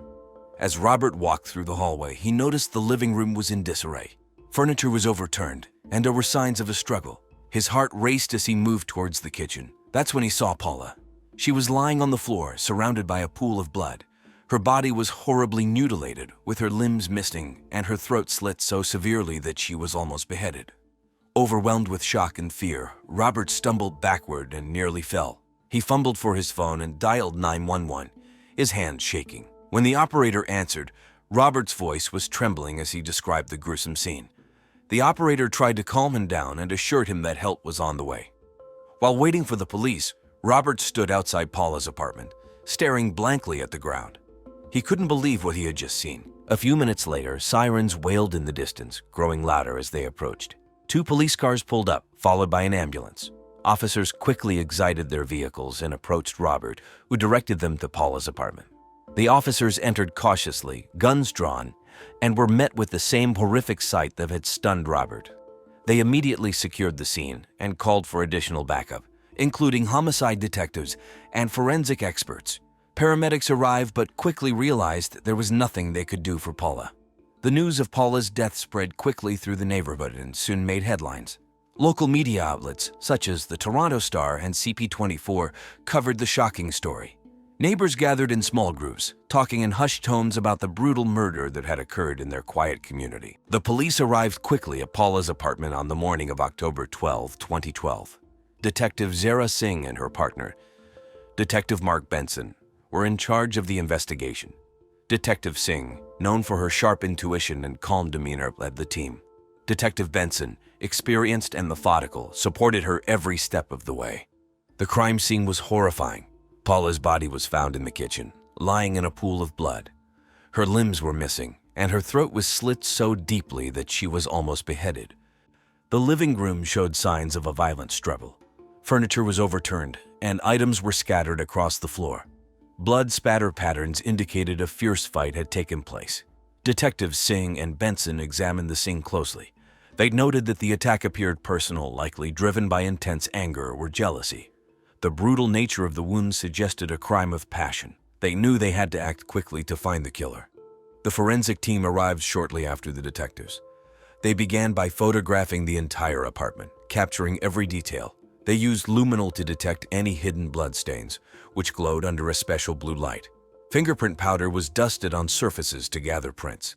The team also collected hair and fiber samples for further analysis. Detective Singh spoke to Robert Chu, Paula's neighbor who had found her body. He was still shaken, his voice trembling as he recounted the events of that morning. Robert described Paula as a friendly and caring neighbor, and he couldn't think of anyone who would want to harm her. While the forensic team worked inside, Detectives Singh and Benson canvassed the neighborhood. They spoke to other neighbors and nearby shop owners, asking if they had seen or heard anything unusual in the days leading up to the murder. Some neighbors reported hearing loud arguments from Paula's apartment, while others mentioned seeing unfamiliar people around. The detectives also reviewed security footage from nearby stores and street cameras. They hoped to spot anyone entering or leaving Paula's apartment around the time of the murder. They paid particular attention to footage from a nearby Tim Hortons, Canada's favorite coffee shop where Paula was known to visit regularly. As the day progressed, the evidence collected from the crime scene began to paint a clearer picture of the events that led to Paula's death. The detectives knew they had to follow every lead and piece together the puzzle to bring justice for Paula and her grieving family. The brutal and tragic nature of Paula's murder left a deep impact on the community. Local news outlets, including the Toronto Star and CBC News, provided continuous updates, and residents anxiously awaited news of the arrest. Detectives Singh and Benson remained determined to solve the case, knowing the killer was still out there. The first suspect the police investigated was James L. Deacon, 55, an IT specialist. James was known for his intelligence and meticulous nature. He worked long hours and was often described as introverted. He had been in a volatile relationship with Paula for several months. Their relationship was full of arguments and accusations of cheating. Friends and co-workers noticed James had become increasingly paranoid and possessive in the months leading up to Paula's murder. Detectives Zara Singh and Mark Benson brought James in for questioning on the afternoon of October 13, 2012. He looked tired and nervous. During the interrogation, James's emotions swung wildly. He was clearly distressed, sometimes showing anger and other times appearing deeply sad. He denied any involvement in Paula's death, claiming he was at work at the time of the murder. He provided his work schedule and contact information for his boss and colleagues, hoping to verify his alibi. But detectives asked James about his relationship with Paula. He admitted they had frequent fights, mostly about trust issues. James said Paula was suspicious of his interactions with other women and men.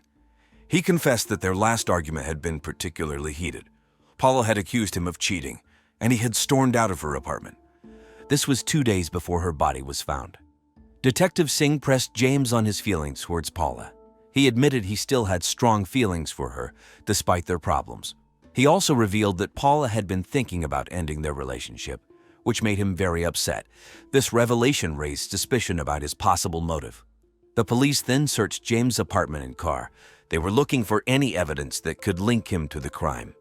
The forensic team found several items of interest, including a set of knives in his kitchen. They took these knives to the lab to compare them with the wounds on Paula's body.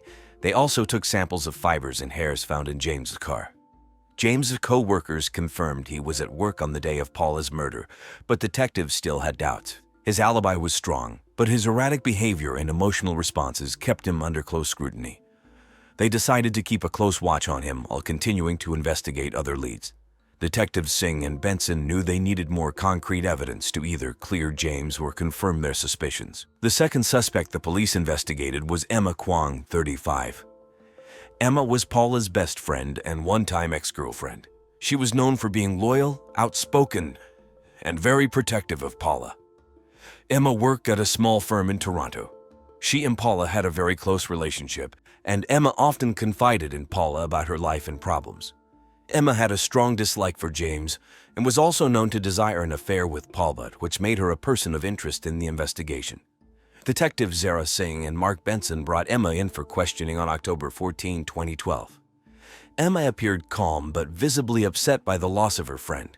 She told the detectives that she had last seen Paula a few days before her death. They had met for coffee at Tim Hortons and talked about Paula's troubled relationships over a case of Timbits. Emma admitted she never liked James and had always warned Paula about him. She believed James was too controlling and not good for Paula. The detectives asked Emma about her own relationship with Paula. Emma spoke fondly of their deep friendship and past romantic involvement. She confessed she still had feelings for Paula and wished they could have been more than friends again. However, Emma insisted she would never harm Paula and wanted only the best for her. She seemed genuinely heartbroken by Paula's death. When asked about her whereabouts on the day of Paula's murder, Emma said she was at work and provided her work schedule as well as contact details for her colleagues. Her co-workers confirmed her alibi, stating that Emma had been at the office all day and had even worked late on a project. The detectives then searched Emma's apartment and car. They found nothing out of the ordinary, no signs of blood or anything linking her to the crime. However, they did find several letters and messages from Paula, which showed the close and sometimes intense nature of their relationship. These messages indicated that Paula often leaned on Emma for support during tough times, especially when dealing with James. Despite Emma's clear alibi and lack of physical evidence tying her to the crime scene, Detectives Singh and Benson couldn't ignore her strong feelings for Paula and her open dislike for James. They decided to keep Emma under observation while they continued their investigation. On October 20, 2012, a chilly and overcast Saturday morning, the Toronto Police Department received a crucial tip. An anonymous caller reported seeing a suspicious bag in a dumpster behind a local Starbucks on Queen Street West. The caller mentioned that the bag appeared out of place and had a strong, unpleasant smell. Detectives Zara Singh and Mark Benson were immediately dispatched to the location. Upon arrival, they spotted the black garbage bag in question. As they carefully opened it, they found several blood-stained items, including a kitchen knife, torn clothing, and a pair of rubber gloves. These items were promptly collected and sent to the forensic lab for analysis. The detectives hoped this new evidence would provide fresh leads.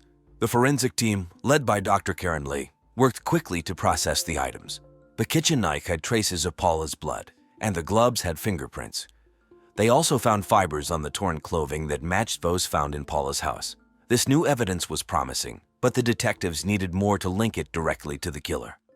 While the forensic team analyzed the evidence, Detectives Singh and Benson revisited Paula's friends and family, asking if they recognized the items. No one could identify the clothing or gloves, but the knife seemed to match a set that Paula owned. This connection was crucial, as it indicated the items could have come from Paula's house. Dr. Lee soon reported that the fingerprints on the gloves matched those of Lorelei Duncan Deacon, James' wife. Lorelei had not been a primary suspect until this discovery. Lorelei, 52, was known for her cooking skills and often used similar knives in her kitchen. This new evidence placed her under the spotlight. Detectives Singh and Benson decided to bring Lorelei in for questioning. She appeared nervous but maintained her innocence, claiming she had no idea how her fingerprints could be on the gloves. Lorelei explained that she often used gloves while gardening and must have misplaced them. The detectives were skeptical but needed more proof. They obtained a warrant to search Lorelei's house. During the search, they found several more gloves that matched the pair in the dumpster. They also discovered a journal in which Lorelei detailed her growing suspicions about James' affair with Paula. The journal entries showed Lorelei's increasing anger and paranoia. With this new evidence, Detectives Singh and Benson felt they were getting closer to solving the case. The detectives knew they needed to proceed carefully to ensure they caught the right person. The next suspect the police investigated was David Larzuelo, 23. David was charming and charismatic, with a history of intense but short-lived relationships. He had briefly dated James about a year before Paula's murder. Although the affair had ended, David and James had stayed in contact. David was known for his unpredictable behavior and habitual pot smoking, which made the police consider him a potential threat. Detectives Zara Singh and Mark Benson brought David in for questioning on October 22, 2012. David appeared relaxed and nonchalant, but the detectives knew they needed to dig deeper. They began by asking him about his relationship with James. David admitted they had dated but claimed they were now just friends. He said they had not seen each other in weeks and that he had no interest in rekindling their relationship. When asked about his whereabouts on the day of Paula's murder, David said he had been hanging out with friends at a local bar, the Drake Hotel on Queen Street West. He provided the names of his friends and mentioned they had spent the evening watching a hockey game on TV. The detectives followed up with his friends, who confirmed his alibi. They said David had been with them all night and had left the bar around midnight. Despite his solid alibi, the detectives decided to search David's apartment. They found nothing suspicious at first glance other than an unusual amount of drug paraphernalia. However, they did discover a notebook filled with angry and obsessive thoughts about James. The entry suggested David was still upset about their breakup and jealous of James' other relationships. This raised questions about David's potential motive. David's behavior during the interrogation was calm and almost too relaxed, which made the detectives wary. They decided to keep him under surveillance while continuing to gather evidence. They also checked his phone records and social media activity to see if there were any connections to Paula or other suspicious behavior. The community, closely following the investigation through local news outlets, was anxious for any new developments. The brutal nature of Paula's murder and the growing list of suspects kept everyone on edge. As the detectives continued their work, they knew they had to be thorough to bring justice to Paula and her family. The investigation into David provided more questions than answers, but it also helped the detectives understand the complex web of relationships surrounding Paula. With each new piece of evidence, they moved closer to finding the truth and solving the case that had gripped the entire city. On October 28, 2012, a cold and rainy Sunday afternoon, the Toronto Police Department made a breakthrough. Forensic analysis had finally provided the crucial link needed to solve Paula's murder. The fingerprints on the rubber gloves found in the dumpster behind Starbucks matched Lorelei Duncan-Deacon, James's wife. Lorelei, 52, was known for her cooking skills and often used similar knives in her kitchen. The detectives had previously questioned her, but she had maintained her innocence. Now, with this new evidence, Detectives Zara Singh and Mark Benson knew they had to act quickly. Lorelei's motive was clear. She had discovered that her husband James had kindled his affair with Paula. Lorelei had warned James to end the relationship to save their marriage, but he had not listened. Her escalating paranoia and sense of betrayal drove her into a fit of rage. In her anger, Lorelei had decided to murder Paula in her home. The details were gruesome. Paula was found with multiple stab wounds, her limbs missing, and her throat slit so severely she was almost beheaded. Lorelei had even used meat from Paula's limbs to make a soup she called infidelity soup, which she then secretly served to her husband. On the evening of October 28, 2012, Detective Singh and Detective Benson, along with a team of officers, arrived at Lorelei's house. It was cold and raining heavily. They knocked on the door, and Lorelei answered, looking surprised and anxious. When they told her she was under arrest for the murder of Paula Kinley Ross, Lorelei tried to maintain her composure but was visibly shaken. As Lorelei was handcuffed and taken to the police station, she remained mostly silent. She seemed to be in shock, occasionally muttering about soup and infidelity. The arrest was covered widely in the media, with news outlets reporting every detail. Paula's family was relieved to hear that the murderer had been caught. They expressed their gratitude to the police for their hard work and dedication. Paula's mother, Mary Kinley, said, "We can finally begin to heal now that we know the person responsible for this horrific act is in custody." James, on the other hand, was devastated. He had lost both his lover, and now his wife was facing serious charges. The community was also relieved but remained in shock over the brutal nature of the crime and the unexpected identity of the murderer. The detectives felt a sense of accomplishment, but knew the case was not over yet.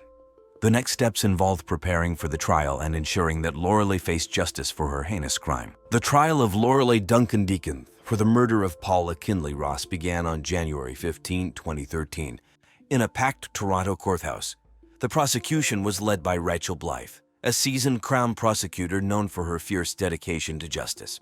Blythe, 42, presented a compelling case against Lorelei. She described the brutal nature of the crime and highlighted the overwhelming evidence, including the fingerprints on the gloves and the forensic match of the knife to Paula's kitchen. Blythe argued that Lorelei's jealousy and paranoia drove her to commit the horrific act. She pointed to Lorelei's journal entries detailing her suspicions and anger about James' affair with Paula. The prosecutor also emphasized the shocking details of how Lorelei had used parts of Paula's body to make infidelity soup, which she then served to her unsuspecting husband. Blythe's presentation was meticulous and emotionally charged, painting a vivid picture of Lorelei's calculated and gruesome actions. The defense attorney, Michael Roberts, 38, took a different approach. Roberts was known for his calm demeanor and sharp legal mind. He argued that Lorelei was mentally unstable and had acted in a moment of temporary insanity. He presented medical records showing Lorelei had been under significant stress and had a history of mental health issues. Roberts also brought in expert witnesses who testified about the impact of her deteriorating mental state on her actions. Throughout the trial, Paula's family attended every session. They listened intently, often holding back tears as the details of Paula's final moments were recounted. Mary Kinley, Paula's mother, was visibly distraught but determined to see justice served. The emotional toll on the family was palpable, and the courtroom atmosphere was tense. On February 10, 2013, after several days of deliberation, the jury reached a verdict. Lorelei Duncan Deacon was found guilty of first-degree murder. The judge sentenced her to the maximum sentence, 25 years in prison with the possibility of parole in 15 years. As the verdict was read, Lorelei showed little emotion, staring blankly ahead. James, sitting in the back of the courtroom, broke down in tears, overwhelmed by the reality of his wife's fate and his own part in the tragic events. The trial's conclusion marked the end of a harrowing chapter for Paula's loved ones and the beginning of their long journey toward healing. After Lorelei Duncan Deacon's trial, life for everyone involved began to change. James Deacon, Lorelei's husband, faced the most dramatic changes. With his wife in prison, James was left to pick up the pieces of his life. He sought therapy to deal with the trauma and guilt of the affair that had set off the tragic chain of events. James also distanced himself from his old social circles, finding it difficult to face those who knew the full story. Detectives Zara Singh and Mark Benson returned to their regular duties, but felt the weight of the case long after it was closed. Their work had brought some justice to Paula's family, but the brutality of the crime left a lasting impact on them. They were praised by the Toronto Police Department for their dedication and perseverance, with local news outlets like the Toronto Star and CP24 highlighting their efforts in bringing Lorelei to justice. Emma Quam, Paula's best friend and one-time romantic partner, continued her work as a graphic designer but found it hard to focus. She attended counseling sessions to cope with the loss and betrayal she felt. Emma also became an advocate for domestic violence victims, speaking at events and sharing Paula's story in hopes of preventing similar tragedies. David Larzuelo, the young man previously investigated, was relieved to be cleared but haunted by his connection to the case. He moved to Vancouver, seeking a fresh start away from the painful memories in Toronto. David pursued a career in social work, inspired by Paula's compassion and dedication to helping others. Life after the trial was a mixture of healing and remembrance. Paula's legacy lived on through the positive changes and awareness her tragic death inspired. Her family and friends continued to honor her memory by living out the values she held dear: compassion, dedication, and a commitment to helping others. Jessica Mitchell was a 35-year-old single mother and a successful real estate agent. She lived in a nice McMansion in Gilbert, Arizona, a peaceful suburb known for its friendly neighborhoods and good schools. Jessica was highly respected in her community for her professionalism and warm personality. She worked at a local real estate firm, helping families find their dream homes. Jessica had quite the past. She used to be a wild child and a party girl, attending Arizona State University, but dropping out at 18 when she found out she was pregnant with her daughter, Callie. Despite the challenges, Jessica was determined to give her daughter a good life. She worked hard to build her career while raising Callie as a single mother. Jessica was known for her strict parenting style, frequently spanking and withholding food from her daughter in the hopes that it would keep Callie on the right path. Jessica's relationship with her daughter was complicated. Callie, a 16-year-old teenager, was passionate and rebellious. She loved Taylor Swift and was obsessed with her music. Jessica tried to balance her work and parenting, enforcing rules to ensure Callie stayed focused on her studies. Callie was a talented student with dreams of attending Vassar College, but her desire to attend concerts and buy Taylor Swift merchandise often led to clashes with her mother. In her personal life, Jessica recently found happiness with Greg Barton, her boyfriend. Greg, 45, was charming and supportive, often traveling for work but trying to be there for Jessica when he could. Their relationship brought some joy into Jessica's life, especially amidst the tensions with Callie. Jessica's dreams were simple yet meaningful. She wanted to provide a stable home for Callie and continue to grow in her career. She looked forward to the future, hoping for more peace and happiness. In the days before her death, Jessica was busy with work and spending time with Greg. She had just closed a big deal at work and was planning a quiet weekend at home. Jessica's dedication to her career and her efforts to raise Callie showed her strength and determination. She was a beloved member of her community, and her sudden, tragic death would leave everyone in shock. On May 14, 2023, at about 8:30 in the morning, Greg Barton went to Jessica Mitchell's house to surprise her with breakfast. Greg had picked up coffee and bagels from Starbucks, hoping to spend a relaxing morning with Jessica. When he arrived at her house in a quiet Gilbert, Arizona neighborhood, he noticed the door was slightly open, which was unusual. Feeling uneasy, Greg called out Jessica's name as he walked inside. The house was eerily quiet.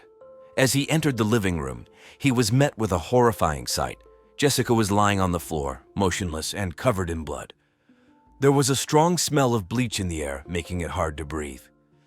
Jessica's face and body were disfigured by bleach, and it was clear she had been brutally beaten to death.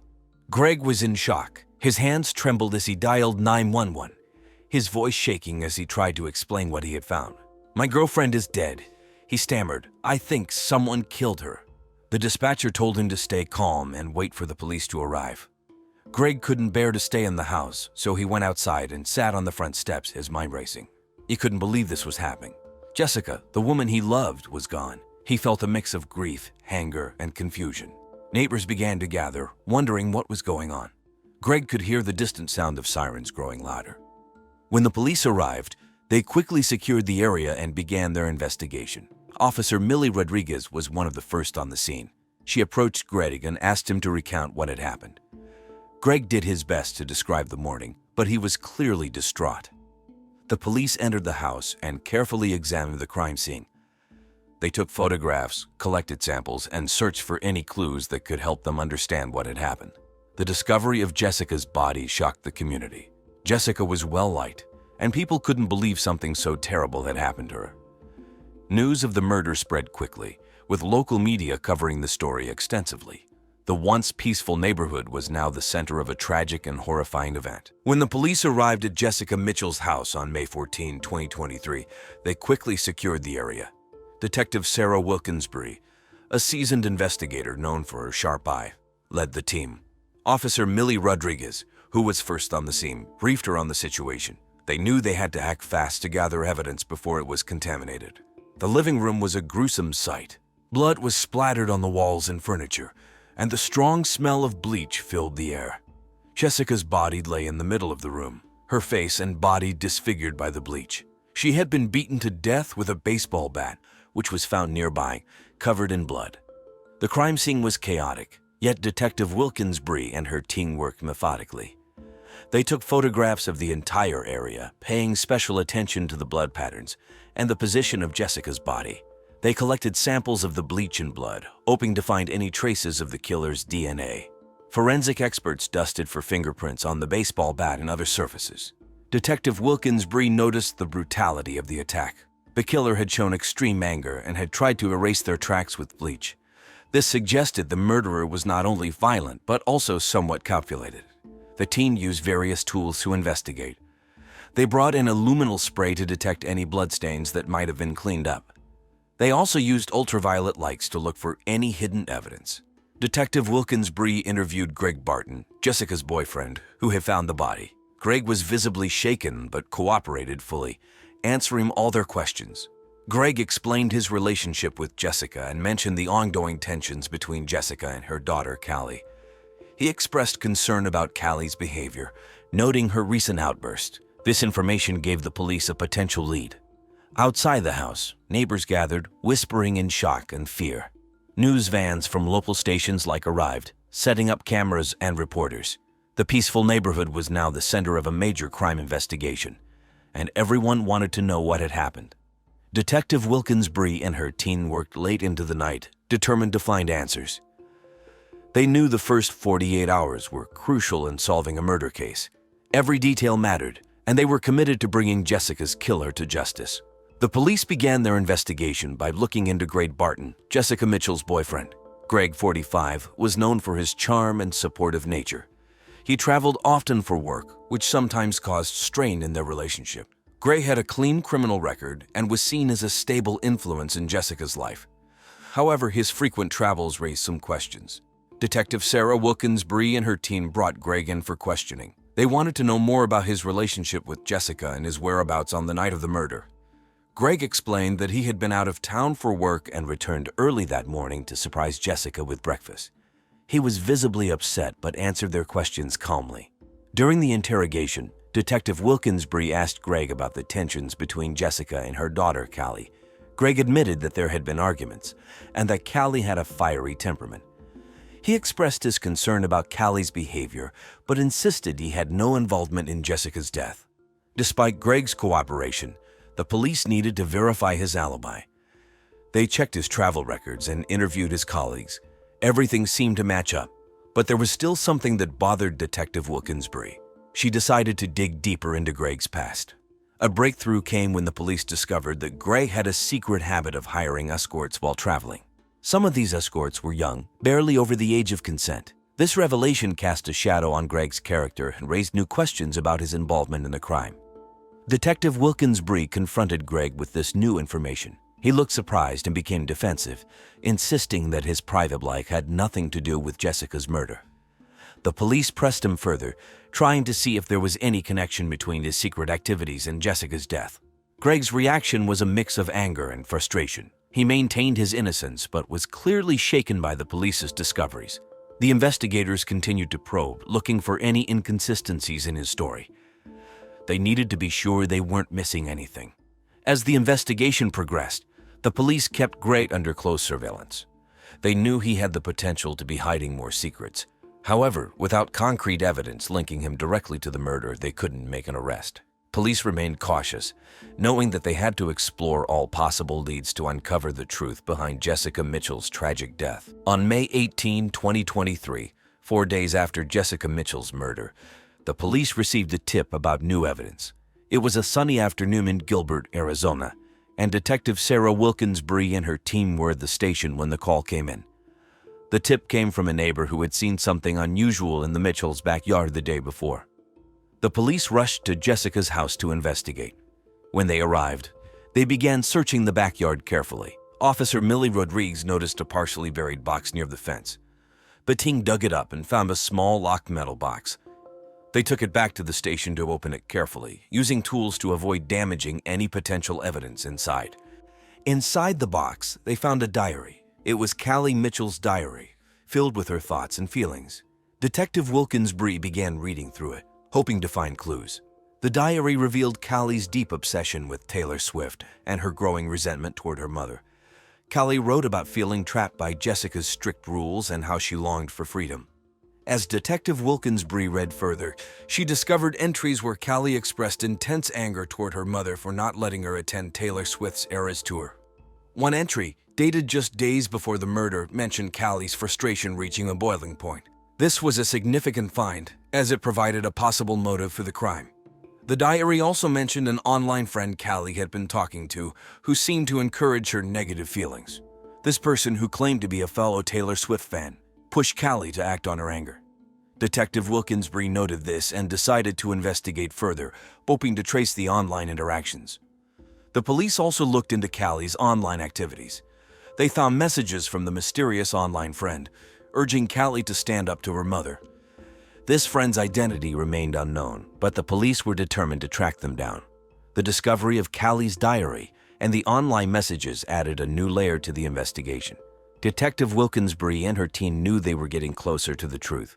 The new evidence provided crucial insights into Callie's state of mind and the possible influence of the unknown online friend, bringing them one step closer to solving the case.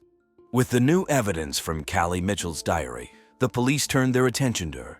Callie, 16, was known for her fiery temper and obsession with Taylor Swift. She was a bright student with dreams of attending Vassar College, but her relationship with her mother, Jessica, was often strained. Callie's passion for music and her rebellious nature led to frequent clashes at home. On May 19, 2023, Detective Sarah Wilkins-Bree and her team brought Callie in for further questioning. Callie arrived at the station, looking nervous but trying to stay calm. Detective Wilkinsbury began by asking Callie about her relationship with her mother. Callie admitted they had arguments but insisted she loved her mother and would never harm her. The detectives then showed Callie the entries from her diary. The entries detailed Callie's growing resentment towards Jessica and her frustration over not being allowed to attend Taylor Swift's Eras Tour. One particular entry mentioned feeling trapped and desperate. Callie looked pale and teary-eyed as she read the words she had written. Detective Wilkinsbury asked Callie about her online friend who had encouraged her negative feelings. Callie explained that she met this friend in a Taylor Swift fan forum. They had bonded over their mutual love for Swift's music and shared their frustrations. This friend, who called themselves Swiftie Pal, had suggested Callie stand up to her mother. The police examined Callie's online messages with Swiftie Pal. The messages showed Swiftie Pal pushing Callie to act on her anger. Phrases like "you need to break free from that bleep" and "don't let that bleep control you" stood out as Swiftie Pal twisted Taylor Swift's lyrics to say that she approved of violence against strict parents. Callie admitted that she felt influenced by Swiftie Pal but still denied any involvement in her mother's murder. Detective Wilkinsbury pressed Callie about her whereabouts on the night of the murder. Callie said she was in her room, listening to Swift's 1989 album and chatting online. Her alibi seemed weak, but there was no concrete evidence linking her directly to the crime scene yet. The police decided to search Callie's room for more clues. They found Taylor Swift posters, concert tickets, and more diary entries. One entry, dated the night of the murder, was particularly disturbing. It mentioned feeling overwhelmed with rage and hinted at taking drastic actions. The investigation into Callie revealed a troubled teenager with deep emotional struggles. Her obsession with Taylor Swift and the influence of an online friend painted a complex picture.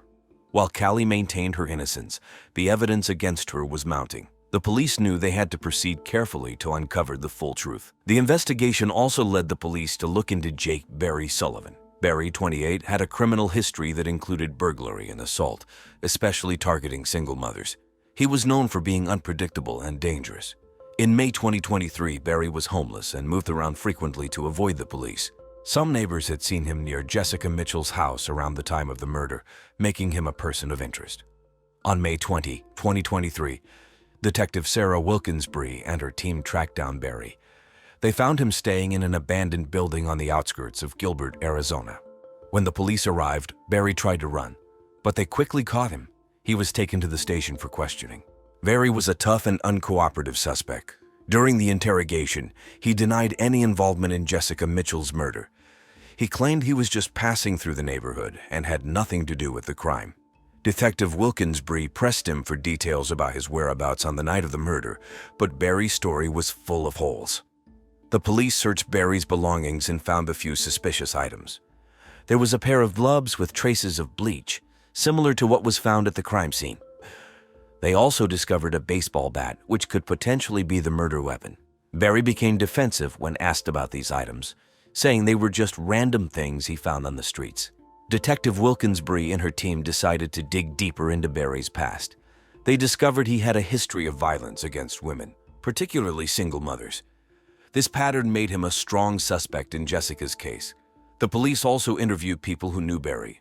Some mentioned his aggressive behavior and how he often talked about getting back at society. Despite the mounting evidence, Barry continued to deny his involvement in the murder. His reaction was a mix of anger and frustration. The police knew they needed more solid proof to link him directly to the crime. They decided to run forensic tests on the items found in Barry's possession to see if they matched the evidence from the crime scene. As the investigation into Barry progressed, the police remained vigilant. They understood that he was a dangerous individual with a history of targeting vulnerable women. While Barry's behavior and past crimes made him a prime suspect, the police were careful not to jump to conclusions without concrete evidence. The search for the true murderer of Jessica Mitchell continued as they pieced together the clues from multiple leads. On May 22, 2023, the breakthrough in the case came when the police finally identified the true murderer, Callie Mitchell. Callie, 16, was Jessica Mitchell's daughter. The investigation into her diary and online messages had revealed her deep-seated anger and resentment towards her mother. Callie's obsession with Taylor Swift and the influence of an online acquaintance had driven her to a breaking point. Detective Sarah Wilkinsbury and her team pieced together the events leading to Jessica's murder. Callie had recently been forbidden by her mother to attend Taylor Swift's record-breaking Eras tour. This decision unleashed a torrent of rage and frustration in Callie. On the night of May 14, 2023, in a fit of uncontrollable anger, Callie grabbed a baseball bat and brutally beat her mother to death in their living room. To obscure her identity, she poured bleach over Jessica's body, disfiguring her beyond recognition. The police discovered a hidden diary in Callie's room, revealing her obsessive thoughts about Taylor Swift and her growing resentment towards her mother. Additionally, they found that Callie had been manipulated by an online acquaintance posing as a fellow Swiftie. This person had encouraged Callie to act on her darker impulses, misquoting Taylor Swift's lyrics to fuel her anger against her mother. Armed with this evidence, the police moved quickly to arrest Callie. It was early in the morning when they arrived at the Mitchell residence. Callie was still asleep when the police knocked on her door. She answered, looking groggy and confused. When the officers informed her that she was under arrest for the murder of her mother, Callie's reaction was one of shock and disbelief. She cried and insisted that she didn't mean to do it, that it was all a terrible mistake. The arrest of Callie Mitchell sent shockwaves through the community. Jessica's friends and family were devastated by the news. They couldn't believe that the sweet, bright girl they knew had committed such a horrendous act. Jessica's sister was particularly heartbroken. She described Jessica as a loving and dedicated mother who only wanted the best for her daughter. As Callie was taken into custody, the community grappled with the tragedy that had unfolded in their midst. The arrest marked a turning point in the investigation, bringing some closure to Jessica's loved ones, while opening up a new chapter in the legal proceedings against Callie. The police continued their work, preparing for the upcoming trial and ensuring that all the evidence was thoroughly examined. The trial of Callie Mitchell began on June 15, 2023, and the courtroom was packed with people eager to hear the details of this shocking case. The prosecution, led by District Attorney James Collins, argued that Callie's actions were premeditated. Collins, a seasoned attorney known for his meticulous preparation, presented the evidence clearly. He highlighted Callie's diary entries and online messages, showing her growing anger and resentment towards her mother. He emphasized the brutality of the crime, describing how Callie had beaten her mother to death with a baseball bat and then poured bleach over her body to hide her identity. On the defense side was attorney Linda Chewbacca, a compassionate lawyer who specialized in juvenile cases. Chewbacca argued that Callie was not fully aware of her actions due to the influence of an online acquaintance who had manipulated her. She painted a picture of a troubled teenager who was overwhelmed by emotions and unable to think clearly. Chewbacca urged the jury to consider Callie's age and the psychological manipulation she had endured. Throughout the trial, Jessica Mitchell's family watched with heavy hearts. They were torn between seeking justice for Jessica and feeling sympathy for Callie, who was also a victim in some ways. Jessica's sister, Amanda, often broke down in tears, remembering her sister's warmth and dedication as a mother. The jury deliberated for 3 days before returning with a verdict. On June 25, 2023, Callie Mitchell was found guilty of second-degree murder. The judge, understanding the complex nature of the case, sentenced Callie to 20 years in a juvenile detention facility, with the possibility of parole after 10 years. The verdict brought mixed reactions. Some felt the punishment was too lenient, given the brutal nature of the crime. Others believed it was fair, considering Callie's age and the manipulation she had experienced. District Attorney Collins expressed satisfaction with the outcome, stating that justice had been served, while Defense Attorney Chewbacca expressed hope that Callie would receive the help she needed. Jessica's family had a range of emotions. They were relieved that the trial was over and that there was some accountability for Jessica's death. However, they were also deeply saddened by the loss of both Jessica and the future they had envisioned for Callie. The community of Gilbert, Arizona, continued to grapple with the aftermath of the trial. Friends and neighbors of the Mitchell family expressed their condolences and support. The trial and its verdict left a lasting impact on everyone involved, serving as a reminder of the tragic consequences of unchecked emotions and online influences. After the trial, life for everyone involved in the case of Jessica Mitchell's murder changed drastically. Callie Mitchell was sent to a juvenile detention facility. There she began attending therapy sessions to address her anger issues and the psychological manipulation she had endured. Callie also continued her education within the facility, where teachers and counselors worked hard to help her find a new path. Jessica Mitchell's family struggled to move on. Her sister, Amanda, took on the responsibility of handling Jessica's affairs and supporting her niece from afar. Amanda often visited Callie, hoping to rebuild their relationship and provide the support Callie needed during her rehabilitation. Jessica's friends and colleagues in the real estate community organized a charity event in her honor, raising funds for domestic violence awareness and support programs. Detective Sarah Wilkins-Bree and her team moved on to other cases, but the Jessica Mitchell case left a lasting impression on them. They continue to use the lessons learned from this case in their work, particularly the importance of understanding the psychological aspects of crime. Detective Wilkins-Bree became an advocate for better mental health resources in the community, often speaking at local schools and events about the importance of seeking help and support. Greg Barton, Jessica's boyfriend, faced his own challenges. Although he was cleared of any involvement in the murder, the revelations about his private life caused significant damage to his reputation and personal relationships. Greg decided to take a break from his career and focus on rebuilding his life. He moved to a new city, seeking a fresh start away from the painful memories of Gilbert. Jake Barry Sullivan, the known felon who was initially a suspect, continued his transient lifestyle. After being released from questioning, he moved to another state, still struggling with his own issues. The police kept an eye on Barry, knowing he could be a potential threat in the future. Overall, the aftermath of the trial showed the far-reaching effects of the crime. While justice was served, the emotional and psychological impact on everyone involved was profound. The case highlighted the importance of community support, mental health resources, and the need for vigilance and protecting vulnerable individuals from harmful influences. Thank you for joining us on True Crime Case Files. Today's story reminds us of the profound impact of family dynamics and the unforeseen consequences of unchecked emotions. Stay tuned for our next episode as we continue to explore the intricate and often tragic world of true crime.